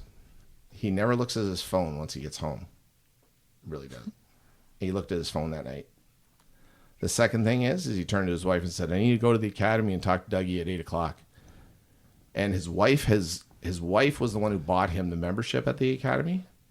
And his wife looks at him and says, well, maybe I didn't buy the membership for you. Wow. Whoa. Boom. Boom. Yeah. I'm like, God stuff, as I would God, say. it's crazy, Yeah, right? yeah, And I was absolutely. like, Yeah. So he comes back at 8:00 and we talk for an hour and a half. The only other time I cried that hard was when my mom died. He got me to understand how much, everything from the relationship with my wife, my kids, myself. He got me to realize how much I just become so much image driven. And from that day forward, Ego driven. Oh, ego driven. Yeah, the ego is it's really funny. the hard part. So and I use this, I have a poster made up in my academy, and it is, I actually have it tattooed down my ribs, and it says character over image. And he and I came up with that because if you always have good character, you don't have to worry about your image. Amen. And amen to that. Absolutely. 100%. And so here's the really cool part is he rescued me, and I started going to church, his church, and it was so freaky. The very first service I go to is Palm Sunday, and his sermon starts talking about all the things that were going on in my head. Now, he's already got this arranged like months ahead of time. And I go to this church service, and I'm like going, did you write this about me? Yeah, that's I'm the like, way it works. Right? Yeah. It's just crazy. So I haven't stopped going. He's become one of my best friends. He has absolutely, without a doubt, shaped my life. I mean, you know what? You can believe in God. You don't have to believe in God. But for me and what it's done for my life, I've been able to share it with so many people. I did a testimonial like 2 years later that is the most watched video on the whole GT Burlington website, and I share it anytime. I just shared it this week. I share it as much as I can because it talks about my experience. And you know what? There's all these different things that allow me to be where I'm sitting here with you guys. So, when you and I sit here and talk, it's like there's so many different connections that I have with you in terms of from faith to golf to career paths and all that stuff, family even. Our kids are almost the same age, right? And it's like I sit there and I go, man, you know what? You may not think that you're getting directed to go in certain ways and stuff like that, but there is definitely something that you definitely got to know that there is no doubt. Yeah, that you've been directed. I've got a similar story. I'm not going to share it, but you saying that, I mean, thank you so much for sharing that. You're very welcome. Because that's really, it's a big deal. Yeah, and I think we all have that turning point in our life. Oh, absolutely, right? 100%. But you have to be ready. Oh, you do. That's the thing. That's the part. It's like not everybody gets that because they're not ready. Mm-hmm. But that's all I'm going to say about that. That's okay. That's all right. Yeah, but what you what get it's it. done, You understand what I'm saying? Yeah, I totally do. But what it's done is it's poured over into my coaching. 100%. Right? Yeah, because if you right love yourself, if you're loving the way you're treating other, it's a complete cycle that affects the way you coach other people. Because we're not just coaching, we're changing lives, man. And especially you guys. I mean, you guys are spending more time with kids now, and I do some as well, and I don't take that lightly. Talk a little bit about that. I mean, I know now you're I'd say 75% junior coach, right? I mean, you guys 85. And Seth. I'd say I'm about. And Seth is your protege now. Like, I mean, this literally like I worship you. No, I'm just saying but he's a younger version of what you're doing. But that's how it goes. And one of the topics that I think we've gotten onto and off of is the power of social media, right? And the ability that you have been able to adapt to that. I think is phenomenal. Thank you. The fact that I didn't even know you, never met you. No. We've never spoken. No, we haven't. And I've been able to adopt pieces of your ideology. Thank you. Prior to you even coming here. That's so cool. And when Jason said, yeah, Coach Doug Lawrie is coming, I said, Coach Doug's coming here? Really? Yeah, you get It's super excited. I know him. Like, That's so cool. I feel like I know him. I don't really know you, but Right. now I do. The fact that you're able to come down here is so cool. Well, when you I walked in and I mean, hey, you know what? I think that's the power of social media, right? Because it's like it's different. You get to know certain people, and then when they're right here in front of you, it's like, oh my gosh, it's Seth. Yeah, it's like so cool, he's right? It's like yeah, it's like right on. It's Seth Mertz. It's like, oh my gosh, this is amazing. And it was like, and then you lay on me. I stole your five random questions. I'm like, I was going to say that leads into a nice little segue, right? I stole it. Can I go first? Absolutely, yeah. So Okay, let's give them some context here first. So as soon as I saw Coach Doug, I said, "All right, I've stolen your 5-question lightning round that you like to do." all right, yeah. So check out. Give him your IG. IG Focus Golf Group. Yeah. So and I want to get into that question as well. But what Seth is about to do is something that we've seen Coach Doug do all the time with his kids. And it was cool. You got to do it with one of Seth's. I did. I got to do it with Grady. It was so much fun. Cool. Yeah. And So what a great kid. So now Seth's gonna give it back to Coach Doug. It's such a cool little piece that you do because it's simple and it's easy. It literally takes less than a minute. It does. 30 seconds, and I don't think you've ever taken 30 seconds to actually do it. And I would agree. The kids love it. You They love do. it, and the listeners love it. I appreciate that because that's exactly what yeah. I was thinking about doing. I was like, you know what new things can I do for these kids? You know, Yeah. I was like, my kids typically like to be on my IG, right? So it was Yeah. like they like to participate. I mean, I got this one kid, Andrew. I can't wait to do the 5. I haven't seen him for a couple weeks, so I can't wait to do the five questions with him. But I mean, he's been one of my little IG stars where he's always wants to do something and all that stuff, right? So I was thinking, what new stuff can I do? Why not get to know these kids, right? So I think 5 random questions. Why not come up with anything, right? And I mean, it's just fun. So I'm honored the fact that you think it's cool that you're going to do it. So we both came up with 5 questions. Oh my, which was great. Fun. But I'm gonna let Seth go first. All right, Seth. Yeah, and lightning round. Here we go. And for those of you who've listened to the podcast, I never take notes. I never prepare anything that we do on Jason's the show. laughing hysterically. I'm so good at just thinking of stuff on the spot, but this is like the one thing that I was like, I gotta have a 5 questions for Doug. Uh-oh. All right, here we go. All right, here we go. Start the timer. All right, 1, You 2, ready? 3, go. Coach Doug, are you ready? I'm ready. All right, 1, 2, 3, go. Go. Question 1: who's your favorite athlete? Usain Bolt. Fantastic. What's your favorite thing about coaching golf? The smiles. Oh, I love that. Who's your greatest mentor? Mike Cates. My college basketball coach. I love it. Your passion. One of your passions. Who's your favorite fantasy foursome? Oh, great. Yeah. Michael Jordan, Greg Norman, and I'm going to have to say Tiger. Yeah, that's getting 2 of my 3 in there. I love that. What's your worst fear? Failing. All right. There you go. That was pretty good. That was fantastic. That was awesome. That was Great questions. That was great. Thanks, Seth. That was awesome. Yeah. High five on that one. That was All fantastic. right, Hold on. Burger. And Burger. I have burger fries. Burger fries. We're going to go catch up? Exactly. Mine are different, which is cool. Ooh, Okay. I was worried we were going to have the same question. I get All the right. guru. All right, good. Are you ready? The guru 5. All right. All right, number 1. Yes. Favorite NBA player. Oh, man. That's so good. Favorite NBA player all time? Michael Jordan. Yeah, current or... Doesn't matter. Okay. Michael Jordan. Basketball or golf. Basketball. Favorite color is. Orange. Favorite food is. Anything with a noodle. A lot of pasta. Yes. Favorite golfer. Very good. Payne Stewart. Oh, nice. Wow, yeah. You know, Very the cool, few very days ago Yes, was just 20th anniversary. the anniversary of his passing. I have a Holiday Inn notepad, paper, signed, best wishes, Doug, Payne Stewart. cool. No. Wow. I have it framed at home. The guy who lived across the street from me, now we're talking 1990, maybe 1994. Yeah, I think about 94, Canadian Open. And this guy works in the restaurant at the Holiday Inn in Mississauga where they got to stay. And he knows I'm a golf pro.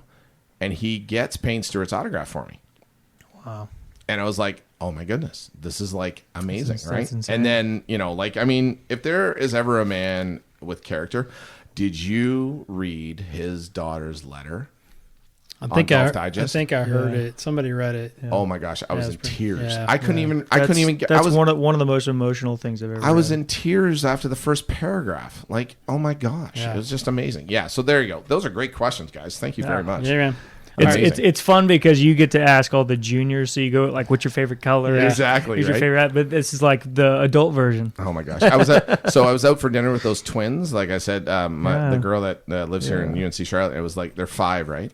So I was like, "What's your favorite color?" And they're like, right. So what's your favorite stuffy? I was like, it was great because I was able to, dig into them, and I taught them, burger fries and a shake, thumb wars, all that stuff. And and it's like, you know what? It's one of those things. Like, I think dealing with kids, and I gotta tell you, watching you work with your kids, it's like, my gosh, you're a younger version of me. It's like, it's awesome. With hair. And with hair. Yes. With hair. Yes. No, with hair. it's and one of the coolest things about it is the fact that we have such an ability to grow a relationship with people. Right? You're in the relationship business, right? and it's not the golf business. It's and, and exactly business. right. Like you and I communicate on the same level. Mm-hmm. And it's so cool the fact that you've been able to So good. you've been able to create relationships. And the story that you told earlier about the lady that you taught so many years ago who got out of it, right. but you still kept the relationship. Exactly. That's incredible. I know. And that's what I so dig about what we get to do. Well, here's another one. So there's a couple of really cool things. I've had more than enough young people. So one of the guys that I coached when he was 15, 16 went on to play at Ferris State. He's now our Nike rep. I got to coach his son last year, a couple years ago, right? In one of my programs. And now I've got at Credit Valley, I've got a young woman who I coached at Credit Valley when she was in her teens and went on to play, collegiately and all that stuff. Huh. Her daughter is now in my early birdies class. Wow. So, I mean, there's a couple of things and a couple of people that have come through my junior ranks that have shaped me as a junior coach. And I mean, a couple of those people, one being Kate Tempesta up in New York City. She is by far the best ECE, early childhood education golf professional. No, hands down. Hands down. Yeah, hands down. Wonderful. I mean, you know what? And I was the very first person to be considered a birdie ambassador in 2012. Like I saw what she had, and I have taught. If I'm probably not lying when I say I'm probably close to 3,000 kids. Wow. I've taken it to schools, it's a program that is so adaptable. And the really cool part, so here's a really interesting thing. So I have a girl that I coach. She's now 9. Okay. She was 2.5 when she started with me in early birdies. Wow. And I just posted her video, actually, her IG. I just put her on my IG as a scary clown swinging her driver. She loves golf, just loves golf. And it's really cool. She loves golf because she got turned on by play, which is what Kate works on, right? And I mean, so there's some people there that have been major junior influencers. U.S. Kids has been another thing. I caddying at the World Championships and seeing that environment and how now I've been very fortunate to have a young woman win the world titles, both in 10 and 11. She outworks everybody. I mean, she just played in a Golf Week event in Ohio, playing up in the 15. She's 13. She played in the 15 and 19-year-old division, and she came second. Wow. She went 4 over on a 5,800-yard golf course. Right? She's 90 pounds. She can move it out there 200 yards, but she's tactician-like, right? But the really cool thing is what it does is it's these relationships. So really cool part. Michelle Holmes, one of my really close friends now. Really? And I met her through U.S. Kids, okay? And she's a great junior coach as well. Some of these people, Matt Walter, Matty. Yeah. Yep, Matty, a year ago, I walked up to Matty on the range at Vanderbilt Legends. Yeah. Introduced myself, and we've become such good friends, doing crazy Christmas jingles and all this crazy stuff. I did see you on that Christmas. That was pretty good. Yes, fantastic. exactly. Yeah. got swing tips from my dad. Anyways, it was really it was great to work with him and stuff. But this opportunity to work with other junior coaches, yourself included, you remind me a lot of my very good friend Chris Dickinson, who's at Stratford Country Club. He's 26. I'm 26. You're 26. Very passionate about juniors. And I taught him in college. I taught at Niagara College in Niagara Falls, Ontario for 16 years in the golf management program there, and taught golf swing fundamentals. And I mean, I probably taught over 400 kids in those 16 years and still have some great relationships with them. I mean, it's really cool to see and that's the other thing I love about you, Jay, is that when you get to go back and give back. Right, you give back you give back to you went to Clemson and NC State, yeah. And PGM, talk to the PGM kids. Exactly, right. And I mean, it's trying to inspire the next level, right? Yeah. You know, who's gonna walk into our both shoes, my guys are PGM graduates, and they're doing awesome. Yeah, they're going to be the next regime. So exactly, right. Because I think that's what I think as we evolve into our expertise in what we do, right? We need to pave the way for these guys and lead them into understanding how they can be the best version of themselves as they continuously learn and grow, right? I mean, one of the crazy points to that is the fact that Robbie is 24, I'm 26. When I graduated college and paved the way, and I knew that this was going to be my vision from the time that I graduated high school. I knew that I wanted to teach golf. That was my passion. That's where I wanted to be. But I didn't think that I would find it as quickly. And the fact that we have people like you guys to pave the way and show us how to do it successfully is incredible. I'm 26 years old. I'm living the dream. I get to do what I love to do every day, and it's only because guys like you are able to share your knowledge, to pave the way for us, and we feel nothing but appreciation. Well, and you're gonna. I mean, shortly going to be in a position to do what we're doing. Yeah. Well, tomorrow you're going to be 50. Okay, trust me. Yeah. It happens that fast. Man. So one of the questions that we always cover on the podcast is like, what advice do you give young coaches? Right. I mean, what do you guys that are coming to you saying, I want to improve as a coach, whether it's a junior coach or just a golf instructor, what advice are you giving? And then I want to ask Seth the same question at his age. What are you telling your friends? Right. Jeez. Well, so many things. You can think about it. It's an interesting point. You should say that because I mentioned this young man, Chris Dickinson. Now, one of the things Chris is always, and you just said exactly verbatim what Chris is. Chris knew coming out of his PGM course, he wanted to teach golf. And they're not all like that. No, Robbie. Everybody has their own niche. Exactly. Yes, I remember when I went to speak at Clemson. I didn't mean to interrupt you there. But, No. Speaking at Clemson, me and Alan Burton and everybody, and I think there were probably 40 kids, and there were 2 people that knew they wanted to teach. Right. Yeah. It was Robbie and another young lady. That being said is hugely important because you poll the class. It's like, how many think they're going to be a GM in 5 years, right? Oh yeah, okay, that's going to happen. But there's also other questions like, how many of you think you're going to be a scratch golfer in 2 years? Right. We don't get to play golf. Right? Yeah, good luck. I have no idea. Yeah, your golf is going to go down. You're going to get worse. You're trying to make people better. Your golf's not going to do so much. Anyways, you need to go find the guru and take a lesson and suck really bad for 4 rounds, and then you might get better. Anyways, but no, seriously, it's those things, right? My advice. Yes.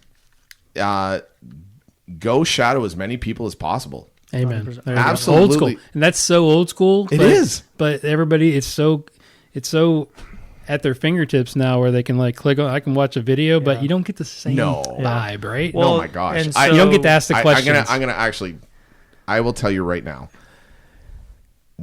it's not even remotely close. Watching you teach on IG or, on YouTube or, than being right there and watching you work with somebody, right? And listening and to be able to ask you questions, right? Yeah. Because, I mean, oh my gosh, Sean almost talked to me more than you did in your first lesson. Yep. Right? Yeah. Because he was explaining to me, he was asking me questions about, me, but also he was telling me about what he was working on, right? And I mean, I didn't ask him to do that. no, you didn't. Yeah. Right? Sean's special. He's so good. But the really interesting point here is like you don't get that if you call somebody or text somebody or watch them on Instagram or watch them on their YouTube channel. Get an email. You know what? You need to go stand in front of them and ask questions and watch. You know, it's funny. I was making notes while you were teaching. I was like, patience. It was one thing I wrote down, right? It was like, you don't get that on an IG video. Right. Or on a YouTube video, right? And so my advice is, oh man, the more the merrier. Yeah. Right? And I had a young woman who was playing in a tournament this summer in Toronto who's from BC send me a text and said, hey, can I come watch you? Please. Right? She came and watched me. I put her in, she actually conducted one of the lessons in terms of I got her to challenge my guys into hitting different shots against each other, right? There you go. Yeah. And I said, here, get them involved. You work these guys, yeah, and work with them and see how they do, and I'll go over here and work with somebody else, and then come back and see how it's going. And that's so cool. it was like you immerse them into right what you're doing. It's not, they don't have to be on the outside looking in, right? You bring them in and you educate them. Yeah. I think, and we just touched on that just before we came on air. It's like, I think over the last 3 to 5 years, you would say there's been a lot more sharing than holding on to. Yeah, I mean, it's been, I'd say maybe, probably longer than that. But I mean, there was definitely a time. It depends on what we're talking about, I guess. Well, I do go into the Alpha War stuff. Maybe. Well, I want to. I do want to bring that stuff. I do want to bring this point up because this is something that I learned from Jason just 20 minutes before we went on air, and he said, he offered to go shadow someone 20 years ago and was denied. Right. Yeah. Multiple times from well-known instructors. Right. We're not going to list names or whatever, but the times have changed now. Right. Yeah. And the times have changed to where sharing it's not competition. No. It shouldn't be anyways. It's growth of the game. It's growth of our craft. And we always get better. Somebody who's teaching over in San Francisco, you think they're going to embed on my business? No, it doesn't matter. I don't care. Yeah. I want to learn. I want to learn from that person. Totally. And it's so important. Yeah. You know what? It makes you a better coach. Yeah. Because if you get challenged, like I asked you about one-handed swings, right? You know, and it's like, and because what happened is I watched Sean struggle at the shot, and I said, okay, so what if he tried this? And I loved how he said, oh, I do that all the time when Jason's not around. It's one of my favorite things. Mm-hmm. But you now. I asked this because I thought of that as a drill, but what I loved is that you said, yes, this is one of the most, one-handed wedge shots is probably one of the best things anybody can ever do. It's our staple, yeah. However, for this shot, that doesn't work. Right. And I was like, oh, why? And you explained it. Right. And it's like, so what that does is for me as the one who's shadowing is I ask a question, but I don't feel stupid for asking the question, right? No, not at all. And I think that's an important part because someone who could come and watch you might not want to ask a question because they might want to feel stupid, right? Yeah, I think, and that's I should write a book on how to shadow. Yes, you know what I mean. Like it's really though, because I enjoy one. It's a huge honor for somebody to come watch me, especially an accomplished coach like yourself. But thank you. I just had 2 days ago we talked about. I just had a PGM kid from NC State, Daniel Huang. You're right. Come watch me. And halfway through the lesson, I was like, "Well, what do you think? What would you do?" And he he was like freaking out, freaking out, right? Yeah, I'm like, but this is part of it, right? Like, you put him on the spot, get dirty, exactly. Get your hands dirty. What are you gonna do? I like that. Get dirty. You will know this as much as I do. Teaching kids, okay, like they're going 2,000 miles an hour and 18 different ways from sideways, right? And reining them in for that half hour, right? And being effective is so, well, I guess it goes across the board. But the fact that if you are being shadowed and you can say to somebody, hey, what do you think you would do here, right? It shows that you're actually feeling confident enough to say to these guys like, hey, I'm open to, you may see something totally different than I may see. Absolutely. Right? Because when we're in it, we don't always see what we see, right? Yeah. I mean, we know what we know, right? But I mean, it's like Minecraft. Yeah, I love the Minecraft, by the way. The box. That's right? Fantastic. So I said to Seth the other day, I said, hey, you ever use Minecraft to teach somebody how to make backswing? I was like, I don't even know what Minecraft is. He goes, Minecraft? Man. What do you mean Minecraft, right? I was I was a Tiger Woods 07 kind of guy. I don't know what Minecraft Is this a game? Right, exactly, right? So I showed him a little picture that I used with one of my kids, right, where you draw the Minecraft cube around them. So it's a 3-dimensional cube standing on the mat, right? So you actually ask them, okay, where's the top right corner of the cube? And they point to it, right? Now, okay. So your golf club is now a torch, and you draw a little spider up in the corner of that box, and you say you have to kill the spider with your torch, and they stick it up there, and there's their backswing, right? Because juniors, who the club is too heavy, tend to overswing and get too long, right? So I did this like 3-4 years ago with a kid who played Minecraft all the time, and I was like, oh my gosh, this is the most amazing thing ever, right? And it was like, the key to understanding and teaching kids is what's going on in their brains, right? Because if you don't understand what kids are active with right now, right, how do you become a better coach? Because if you ask Grady, per se, right, I mean, like, macaroni and cheese, like, right? It's like, what's your favorite subject? Math. I'm like, oh gosh, okay, yes, of course it is.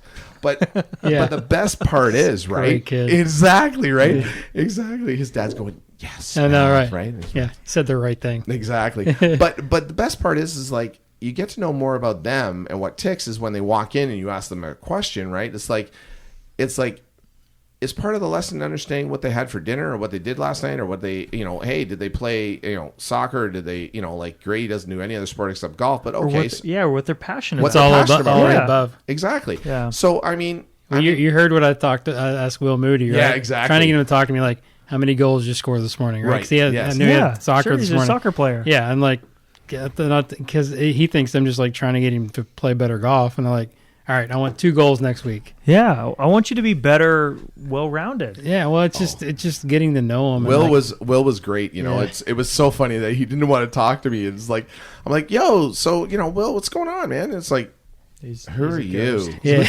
Who's this weird bald guy talking? That's it. And Eric was there, his dad. So it was like, he's like, you're not going to get anything out of him. Trust me, it's okay. What the best part was is, so Jay gets him to do, he's over swinging. Then Jay gets him to do the, the like straight arm drill and all this stuff, right? And he starts flushing it, right? He goes, okay, now hit his shot feeling like you make those straight arm swings. And he starts flushing it, right?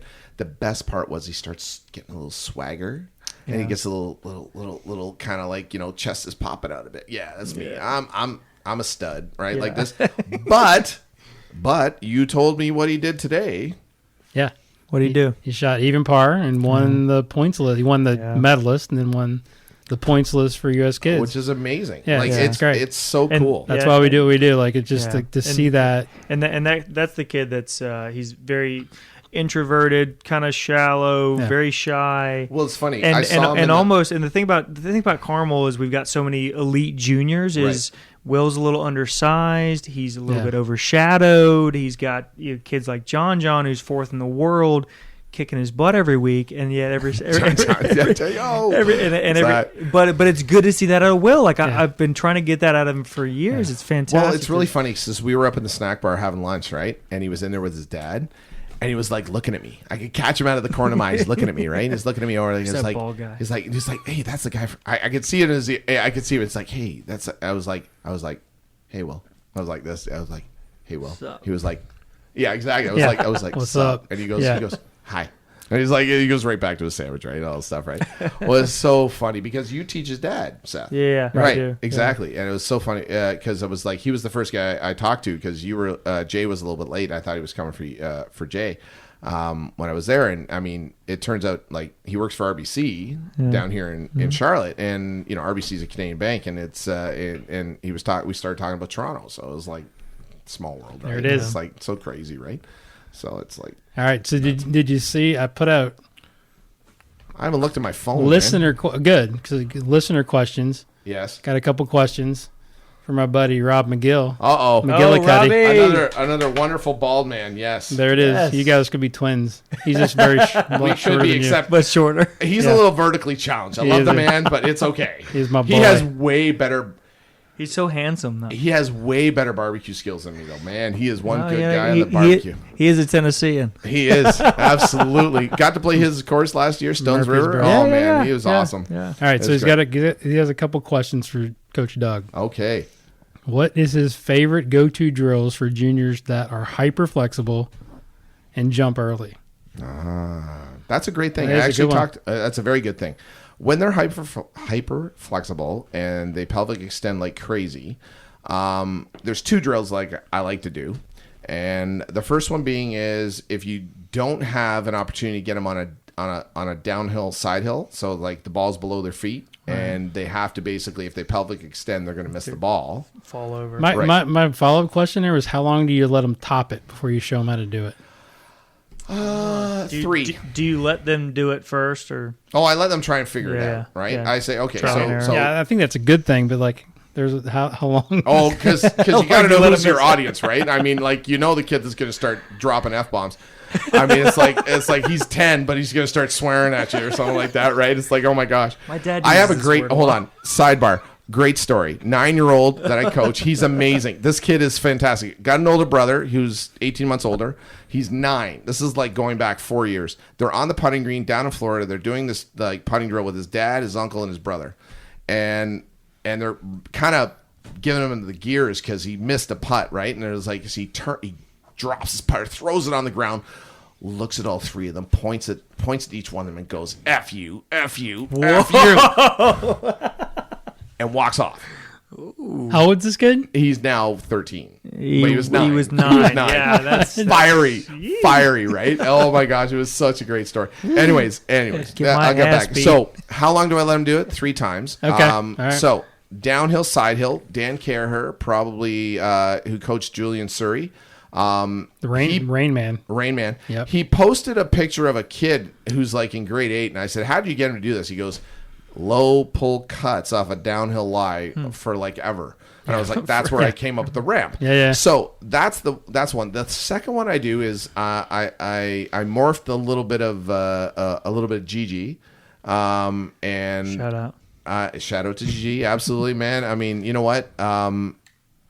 There's the IG godlike figure right there, 100%, yeah. 100%, right? I've stolen a bunch off of him, and I mean, you know, I'm Haven't we like all? the Johnny Ruiz fan club. It's phenomenal. Yeah, Anyways, I get it. back on tour, Johnny. Anyways, I call it the frog, and the basic thing is the kids are trying to pelvic extend, right? So, in order to give them an idea about what it feels like to feel the ground, I basically get them to show. I basically get them to try and feel like they're squatting like a frog, all right? And it looks like a frog squat, and it's like, okay, so you're gonna take it up, and then you're gonna squat like a frog, and then swing it through. The amazing part is the kids who are doing that, you know, multi-flexible thing, when they start this frog thing, it's amazing the coordination that happens, right? So from that, you can morph it into some different stuff. But for a kid who's 7, 8, 9, 10, who is hyper flexible and may really pelvic extend, it gets them to grip the ground, turn and go, right? And you can build off that. So I mean, so those are my 2 best drills for getting those guys who are hyper flexible. So what's the next one? Very good. Second question. He plays, what did it say? He plays hundreds of games with his juniors. What are your top 5 most fun and effective games? Games, top 5. Yeah, that's a lot. Ooh, Give us There's 2 probably, or 3. there's probably a top 5 of full swing, chipping, and putting. And, Yeah. Maybe just Yeah. anything that comes to mind. I think. Okay. would be What's like effective. your go-tos? Do you know what? Okay, this is going to sound really funny. So I have a putting course, and it's 9 discs, and they're 1 to 9. And this is developed by my friend Laird White, Train Your Game. And they go like this. One is 6 feet. 2 is 18. 3 is 27. 4 is 12. 5 is 21. 6 is only 3 feet. 7 is 24. 8 is 15, and 9 is 6. Okay? So, 1 is 9 feet. That's right. So, they stay those distances the whole time. But every day I set up the course to different holes. Okay. different slopes and different slopes, but the putts stay the same. Okay, so they're always working on 3-footers, 27-footers, 21-footers. They play 9 holes. I have kids go onto the putting green and they play 18 holes. They'll play 4 rounds of 18 holes. Right. So what you do is 1 to 9, 9 to 1. Keep score. Keep score. Cool, right. cool, Right. cool. Yeah. And the really cool part about this is it's fun. They play against each other, right? And it is an amazing game. And believe it or not, they don't realize how much they're working on their 3, 6, and 9 footers and how much they make those, right? It's made me a great putter because I'll play this with them all the time. All right. So that is by far my number one game. All right. For chipping, I would say, the old standard of par 18 of up and downs, right? Par 2. Par 2. Yeah, exactly. Yep. Right. Yep. I call it par 18, 9 holes, 3 easy, 3 medium, and 3 hard chips. Right. Okay. And then you kind of go around and you alternate who chooses. Right. And you try and get them up and down. Right, and you keep track, right? So are you able to keep track of that? And then full swing, it's kind of funny. I try to get them to do full swing. The best game I could do for full swing is, it's kind of hard because I don't know how many can do it. I said 10 balls in 10 minutes. Try to make them really wait. They can, because they think 10 balls in 10 minutes. That first minute is like forever. 20. Put them on the clock. Oh my gosh, they have no idea, right? What are the ramifications there? Right. Well, no, it's like, can you hit 10 balls in 10 minutes?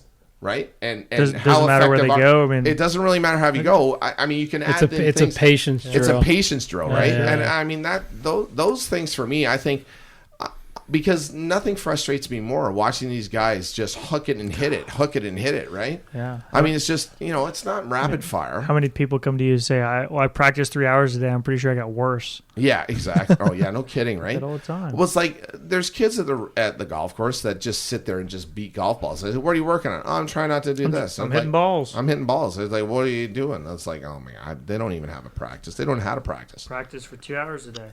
What'd Right. you shoot? Any more questions? 50. That was his top 2. Top 2? I mean, I know you have a lot of like fun, sort of creative imagery that you use. I do. Like, talk a little bit about that. Any of those that come to mind? Well, Seth and I talked about it. How to use Minecraft to Minecraft being a cube game and how to get somebody to hit it better. I mean, really, honestly, truly, it's like I think there's a couple that are really fun.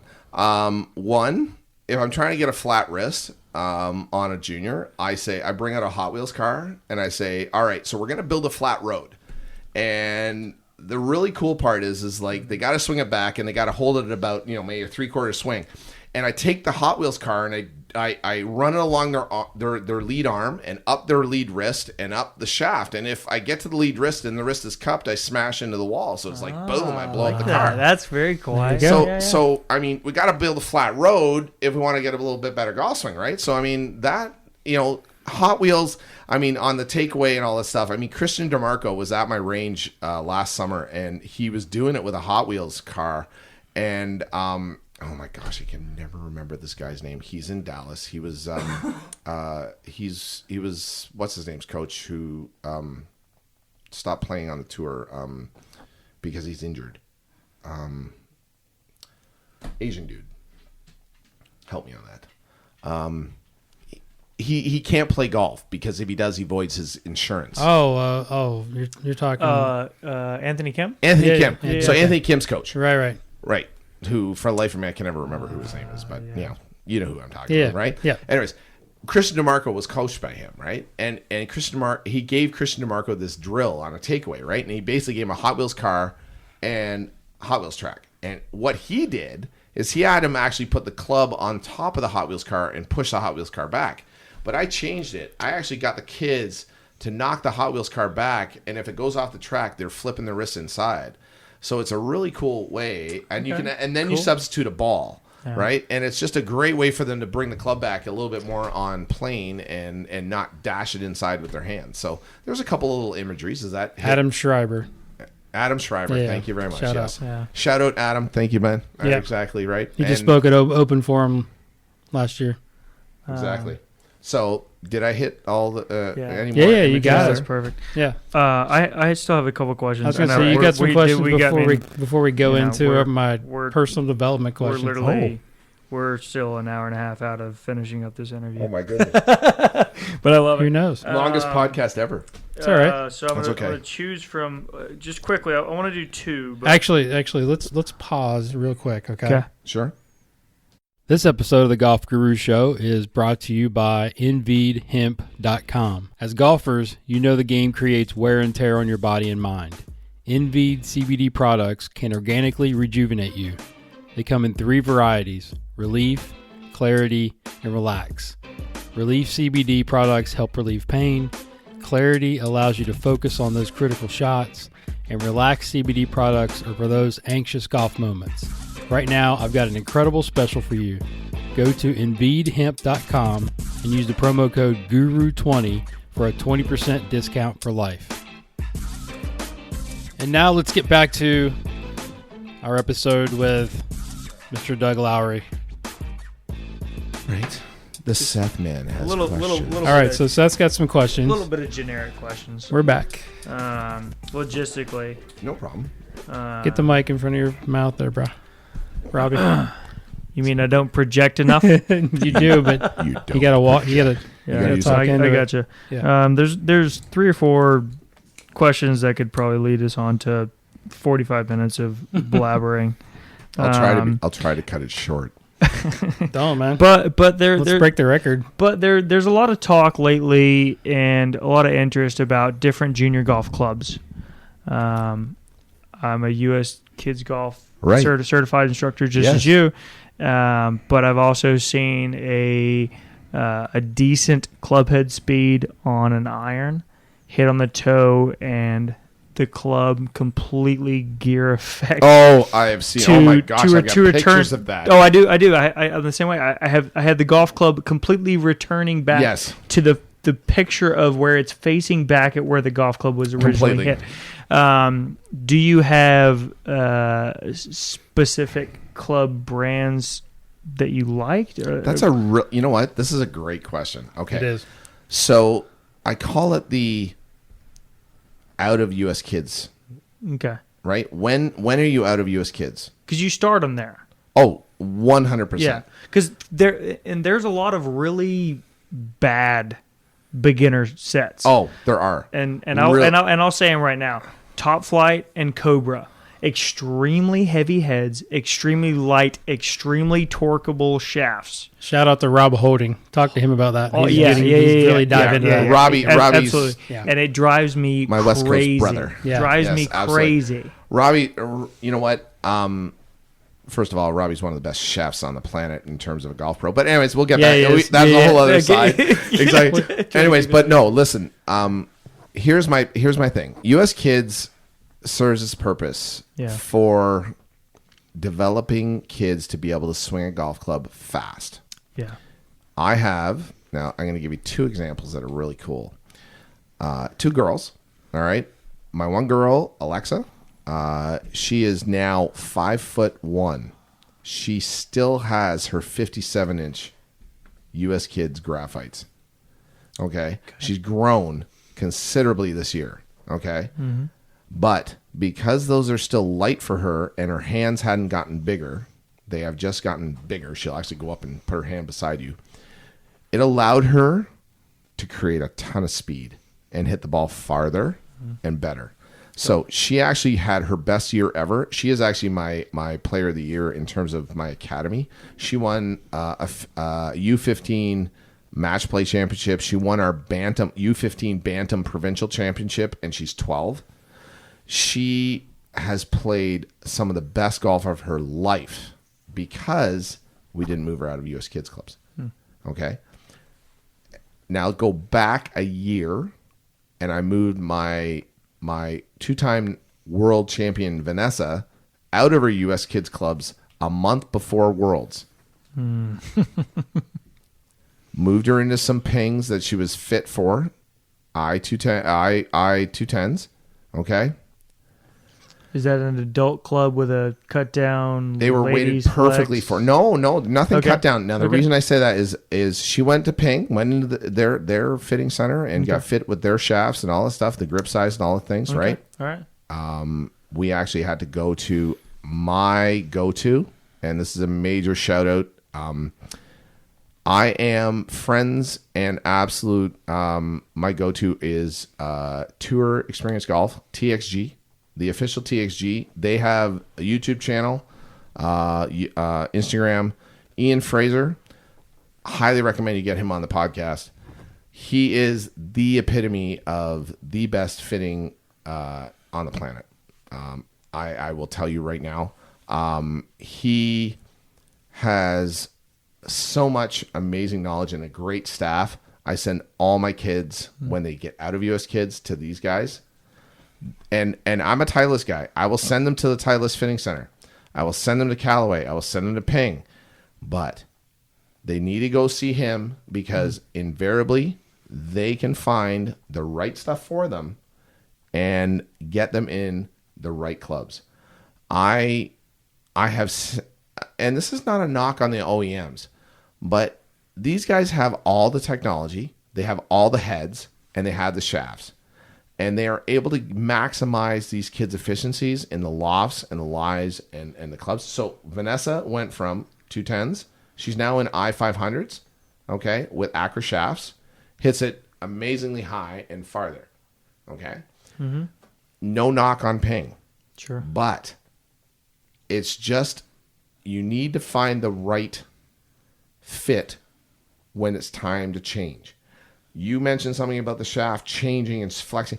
You know what? If I saw that, I'd flip him into steel because the steel isn't going to do that. However, it all depends on their speed. Yeah. So you need to have an expert that you can consult and understand, hey, who do I trust sending them to that's going to tell me, you know what? They got to stay in these US Kids. The torque is just right. The flex is just right. They can't launch it any better with something else. Okay? Yeah. And that's where it gets to because it's really a fine line. I've got another young man, Luke Smith. He has Ping I-500s, but he has steel shafts. Honestly and truly, best thing ever for him. He's 15 yards longer. Yeah. And so but he's 11, right? There's a fine line. It's that 10, 11, 12 for boys. Yeah, it's tough. That's a tough age. 12, it's 13 for girls, right? It's so difficult not only to find the right fit, but to find something that lasts more than a season. That doesn't happen a lot of times just because they grow so fast. Exactly. No, totally. 100%. Financially and everything else. Do you have, let me ask you this, and I'll let you continue, but do you have, is there a speed indicator of when you switch them to another club, or is it more just you knowing their swing strength? Because I know there's a lot of the loading of the shaft, the way it's torquing. It's difficult to measure that. Just I'm. Or is it more result driven? I would say I would love to take the credit on this, but honestly and truly, I can't. No, this is why I trust Ian. I'm great at helping my kids get better in terms of like how they play and all this stuff. These guys, and this is why I think it's important that if you have people you trust in club making and TXG is by far the absolute best in Canada, bar none. And I trust them in terms of like, if I send one of my kids, they're going to tell them the straight goods. They don't have to buy from them, right? But they're going to get the answer on what they should be playing. Right. That's so important. It's so important, Jay. Yeah. I could sit there and tell them, well, you're swinging it at this speed. Okay, I think you need this shaft. But I'd be honestly and truly, that's not my expertise. And I'm not so like ego based that I think that I know better for my kids. These guys are the expert. This is what they deal in every single day. So if I've got such a great relationship with them, was that me? Yeah. Oh, geez. That's the springs. That's the springs on the extender here. I'm just playing a little music. It's a little lullaby. I'm not so. I mean, my ego isn't so big that I can't defer to these guys. These guys are the experts in that. Yeah, you got to have people that you got to have experts to go to, right? So who do you guys go to? I go to Seth. I don't know. I'm an amateur at best, but I really do like club fitting. That's he's the best club fitter on our. It's one thing that I really enjoy is just the ability to take a student and not change them at all and find a club that fits them. Right. It's important, and one thing that most people don't take into account enough, I don't think. But it's one thing with it. When I get a 12 handicap that wants to come in and fit for clubs, it's pretty easy. Yeah. But kid that's like 11 to 14. We've got TrackMan. We got 6 fitting cards. It's pretty easy to just shaft in and out and find something that gains them 10 yards, and we look great for that. But for the 10 to 15-year-old that struggles in finding a good weight for them, a good flex for them, something that's not going to last them just this season, and actually spend the money on it. That's what's difficult. So these guys. So the really cool thing about TXG is that if you go in and spend shafts and you spend a considerable amount of money. Yeah. If you have to reshaft the next year, half price.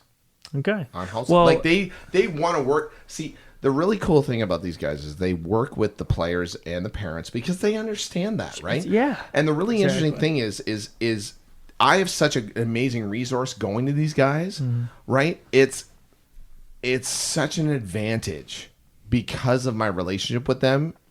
Ian, Mike, they're just so good at it. And it's funny, their YouTube channel is just, I think they've got 50,000 followers or something like that. Like, it's crazy how much they've built, right? And they throw out stuff all the time. And they are by far the best when it comes to fitting. So I remember watching Alexa go in last fall and running through her U.S. kids clubs and trying to understand why her 9-iron went farther than her 8-iron and why her 8-iron didn't go as far as her 9-iron, right? And then why her wedges went so straight and then her 8-iron wasn't as straight, right? Yeah, there's so much variability. Exactly. So, I'm going to say that I leave that up to the fact that when you mass produce shafts in Asia and stuff like that, and you're mass producing golf clubs, you're going to miss some things, right? Sure. So now, as they move into the new clubs, it's finding the right flex and stuff. All right, next question. All right. I'm going to throw my 2 cents worth in. Yeah, good. Absolutely. We want to hear from you. I'm a Callaway staffer.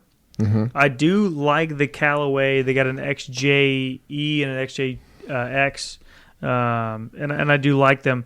But I will say that I'm a big fan of the Prada G. Oh, you're really, eh? The Ping Prodigies. The Ping Prodigies. We just sold a couple sets to a couple of our kids. I'm a big fan. It's pretty good. It's a pretty good set. It is. And this is from a very amateur testing phase, but with my clubhead speed, I would hit it on the toe and watch how it reacts, and it reacts unbelievably close to a performance iron. Right. For a kid, and I think that's fantastic. I'm a big fan of that one, and the fact that they do a one-time reshafting fee for free. You can send them back, reshaft them for free. And that's a really cool thing. That's very helpful. Ping's Natural Center is actually in Mississauga, like 10 minutes from my golf club, so it's actually a really good advantage. They've been great to us. And as far as it goes, I mean, from a basic standpoint, I think that's a pretty good option to go for. To go for from the beginning. I agree. And so one thing that we haven't talked about, and one thing that I'm very interested to hear about is you're knowledgeable. You know what you're talking about. Thank you. Yeah. Even from a language perspective, you know what pronation, supination, flexion, extension, all that sort of stuff. And you primarily work with juniors. Right.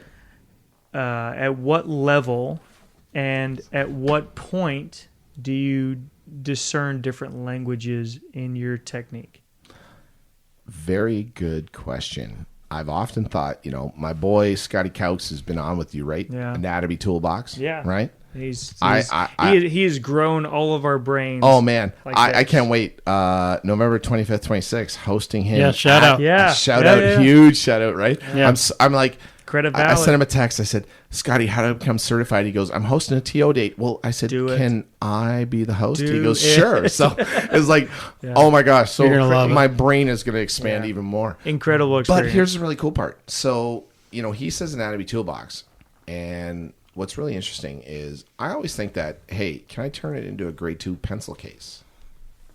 Right? So think about all that, the stuff that everybody talks about, right? Like all the PhD level, supination, pronation, crazy stuff. radial deviation, all that stuff, right? It's like, okay, is there any age of a teenager that could actually understand that stuff? Yeah, you're going to have maybe 1 in 30, maybe 1 in 50, maybe even 100 that might understand that stuff, okay? So I actually can honestly tell you my goal is to take all that stuff and trying to dumb it down as much as possible. And so hence the reason, like externally rotate your legs so that you can feel the ground and feel yourself grip and turn out and all that stuff. Frog. Yeah. Exactly. Right? Kid knows what a frog looks like, right? When they're sitting, right? Their knees go out and they go like this, right? What does a frog look like when they sit? I had a girl who's a national member of the Canadian dance team. Okay, she was 9 at the time. And I said to her, hey, what does it look like? Oh, it looks like a plie stretch.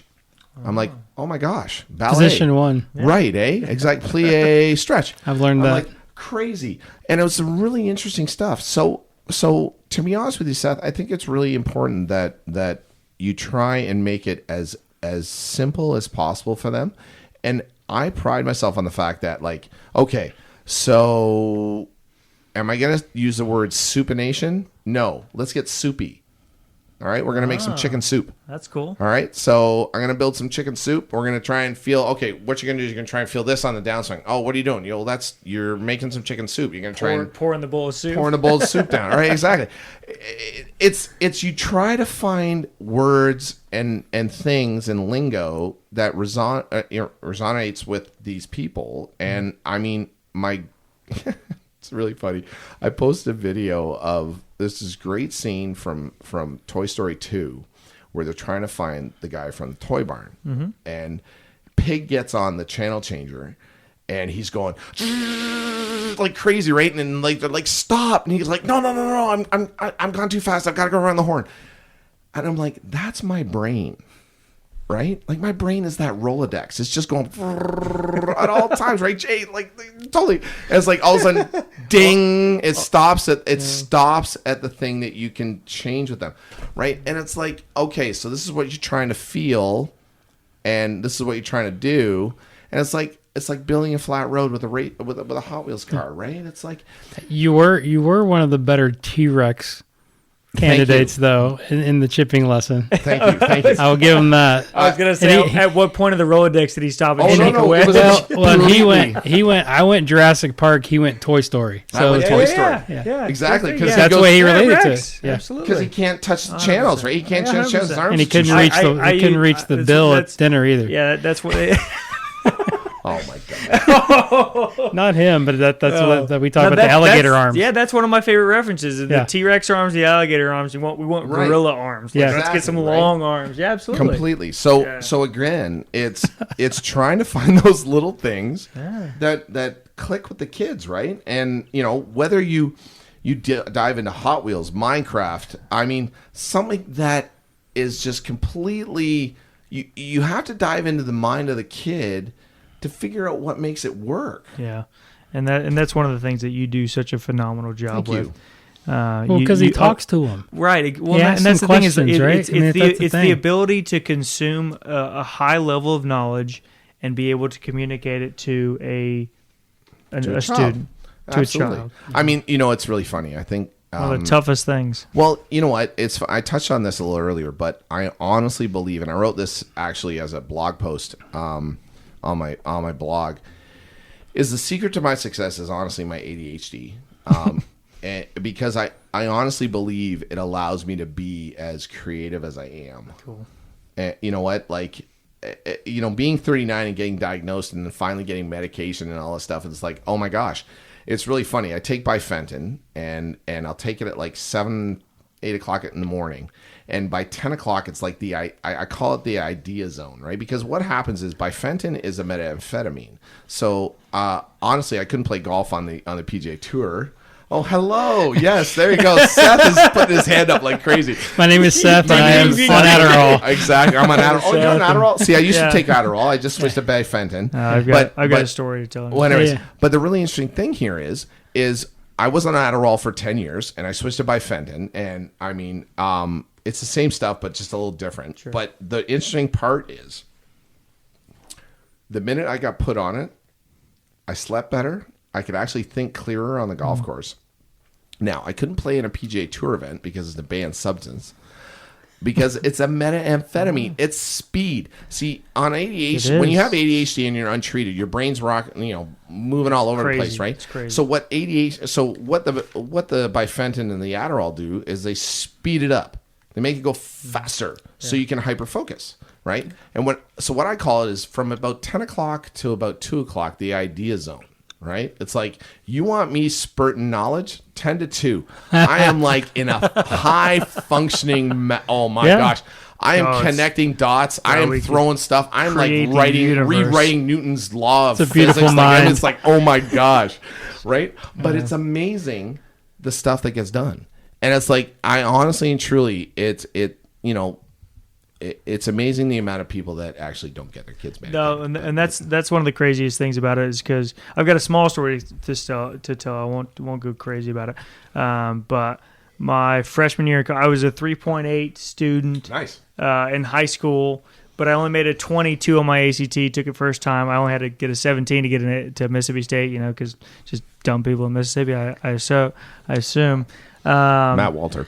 Yeah. And funny story about that, a little side story. My freshman year, Matt Walter was my president of the PGM program. Guess what I was my senior year? President, yeah. Exactly. So me and Maddie have a good relationship. Anyways, my first semester in college, all I was told was you just got to show up and you'll be fine. Really? Well, that's what it was in high school, right? You show up, you'll be fine, make it up on some homework grades. I made a 1.84 my first semester in college.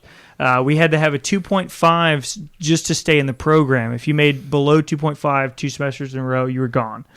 No. And I came home my first semester. My parents said, if you don't have a 2.5 by second semester, you're at home. You're working at Lakewood Golf and Country Club. You're going to Motlow State Community College, and you're going to live at home. Man. And halfway, that's enough motivation right there. Halfway through my second semester of college, I had a C average. Not good enough. I need to make a 3.3 to average out to 2.5.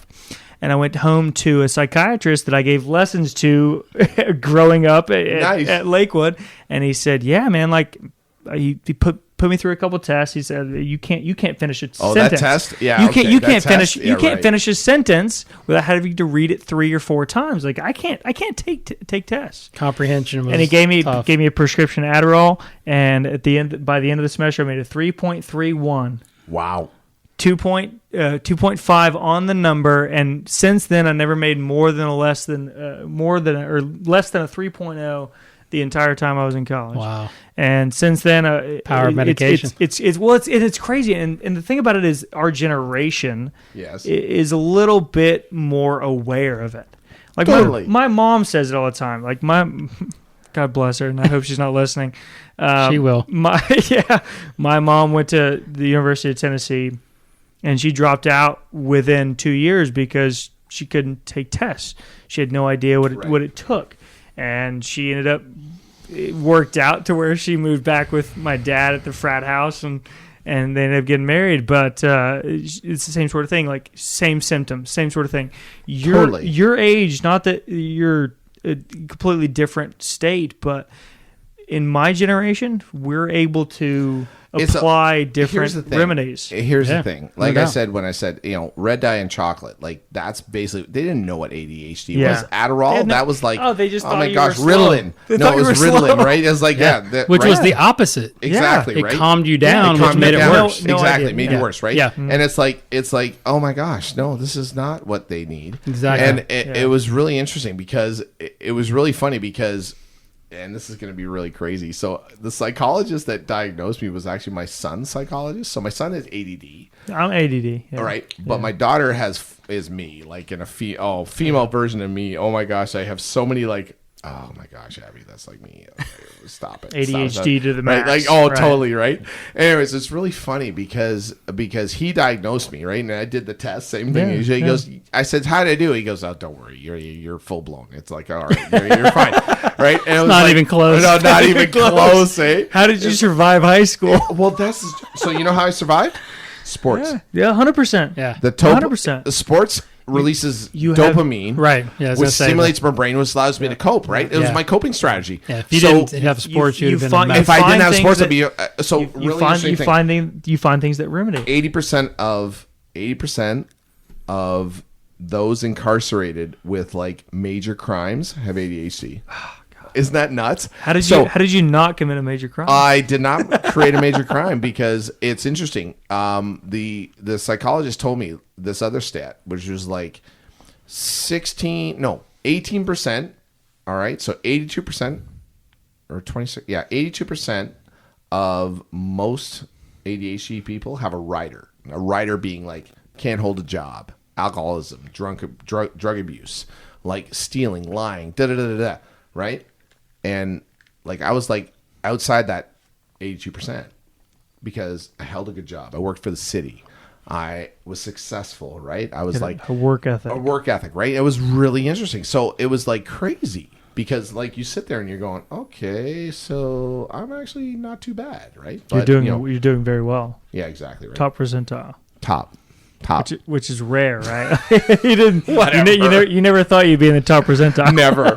Oh my gosh, I still wonder. Exactly. Oh my gosh. So do you have any more questions? Oh, I got so many, but we're gonna have to. All right. Probably wrap. Probably wrap it. All right. Finish Jay, with your question. I've got so many. Wow. Let's do a couple of fun ones and then we'll wrap. All right. Let's go with. I like this one. In the last 5 years, what new belief, behavior, or habit has most improved your life? Wow. Now he's thinking. That's a really good finally question. got him thinking. I got him to actually not talk. I know. It's like silence. It's rare. Is this Coach Doug? Really? Eh? Exactly. Character over image. Yeah, Honestly. probably your faith, right? It's my faith. Yeah, I was just about to say. That's okay. You've already covered it, but still. I have covered it, but in all honesty, but see, that when I say character over image, it spills into both faith and work. If I always show good character to all these kids that I coach, right? They know, and Seth said it, we're changing lives. We're changing these kids. We're shaping them, right? Well, if I'm always being in good character, right? It's really uncanny. So since I've come back to a great relationship with God and my pastor, it's like, I am like, I cannot lie. And I cannot like, even like turn it, like twist it a little bit, right? Like it's like so hard. I'm so like blunt. You're the gatekeeper of your own. I'm the gatekeeper, honest, right? I was self. like, I can't be. Yeah. So I was like, I get it. So like I'm talking to parents and I'm like, no, you need to really leave your kid alone and just go over there and stop. That was one of the main questions I wanted. Right? To ask. I was going to say we haven't even talked about parents. Yeah. Well, we could honestly, spend an hour on that. Best thing you could ever do is fire a parent. All right, because I'll tell you right now, if you fire a parent, right? How do you do that? How do you get that? How do you do that? You do that by being respectful, but letting them know the reason why. Honest. You be straight up and honest. Like I just said, I can't lie. I have to be honest with you. You are pressuring me, and you are absolutely like too much. Like, and the fact is that as much as it pains me, I need to end this because your involvement is causing an issue. And I'm sorry if you don't see that, and I've tried to tell you this, but it's one of these things that you sit there and you say, I just can't. deal with it anymore. Like when a parent calls you and says, or sends you a text and says, yeah, can you send me a swing of one of your other juniors because I need to understand about what it is you're trying to say. I said, no, I don't need to send another video of one of my juniors. I don't need to do that. Why are you asking me that? Right? Yeah. There's certain things where you kind of sit there and you go, no. There's an ulterior motive. Right. Right. Exactly. Behind Right. it. Yeah. Exactly. Tell. Right. Yeah. So they're going to leave you anyway. Exactly. So getting back to your question, definitely faith but definitely character over image. I mean, if I always, like every day I get out of the shower and I'm shaving or I look in the mirror, it's like it's right here on my ribs and I go, it's a constant reminder, right? Because it's what I live to. It's what I live for. And as long as I stay there, there's nothing wrong. And that's something you've built up in the last few years. That you've I would say last 7 years. Yeah. That you've kind of learned through decades. Through a lot of okay. Yeah, we have similar crap. stories again that I won't go in. I'm not the guest here, but yeah, it's basically choosing other people, helping other people rather than your own ego. Yeah, is what it is. Is what Understanding it boils faith. down to. Yeah, I mean, 100%. Yeah, 100%. All right, so next one. What is an unusual habit or absurd thing that you love? Ooh. And I always turn this around and say, well, what would your wife tell me if I ask her? What's something that usually disturbs her? Biting his nails. That's kind of weird, right? Like, give me a weird one. Like for me, it's watching like old classic crappy movies over and over and over. You watch so many shitty movies. You're right. You know what? But it's just something I love doing. I would say if you put me in a room with Centipede, Donkey Kong, Pac-Man, and oh jeez, we are going back to the Donkey 80s. Kong Jr., you would not see me and Galaga. Nice. You might not see me for 2 weeks. Do you know who Jake Thurm is? Yes. You need to meet him. Oh, Jake. He's great. He's got Hit his own gallery. No. He's got his I'm telling you right now. I love video games. My wife loves Centipede. But in all honesty, that is kind of like she would not see me if that was downstairs in the basement. That's awesome. Old school video games. Old school video games. All right. Final question. You know what's coming. If you had to get a message out to millions or billions of people, you had your own billboard to put it on, what would it say and why?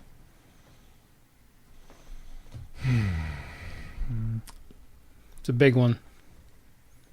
A lot of responsibility. You know what? I would go back to what we've been talking about a lot. If you have good character, you don't have to worry about your image. I really honestly and truly look at that and I go, if you stick to that, your life will be fine.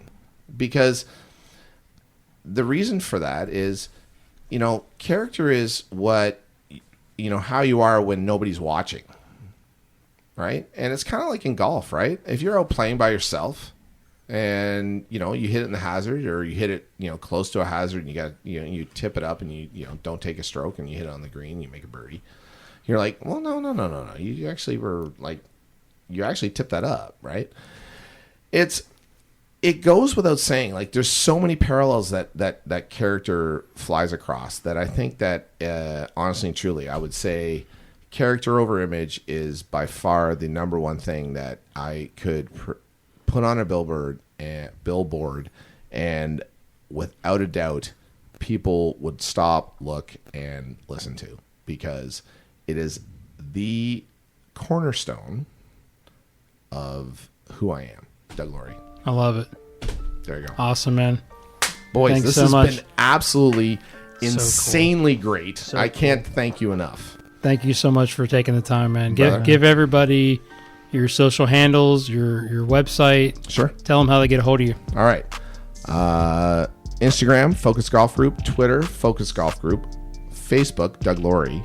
And my website is www.focusgolfgroup.com.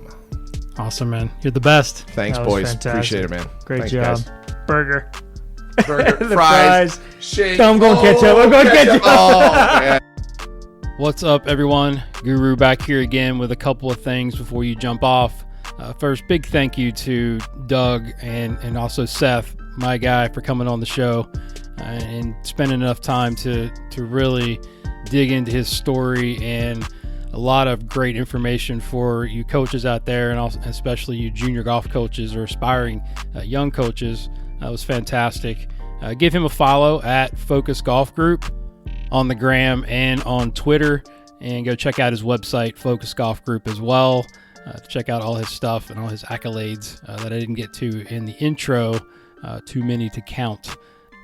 Thank you again to our amazing sponsors, nvidhemp.com. Make sure that you go get your CBD products from nvidhemp.com, and then use the promo code GURU20 for a 20% discount on all products for life. That is correct, for life. Go do it. You won't regret it. Give me a follow on Twitter or Instagram at GolfGuruTV, and you can check out what I'm doing. I post a lot of swings, live lessons, stuff that I'm doing on the daily, little live look-ins, which has been fun.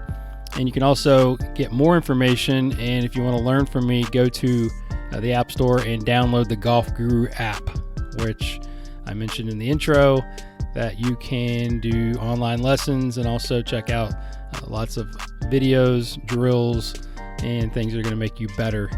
If you have a question or a comment, you can email the show at golfgurushow@gmail.com, or just hit me up on the DM. I appreciate all the love, all the DMs and texts that I've gotten in the last 6 months to a year, that people are listening to the podcast. So I'm going to keep doing it. It seems to be helping some folks out there. I appreciate that very, very much. Also, leave me a review. Go to iTunes and sign up and leave a rating. Shoot me a 5-star if possible. That would be awesome. And then, as I leave you with, always, Jim Rohn, RIP, study, practice, teach, and then pass it on. Thank you for listening. I'll talk to you next time.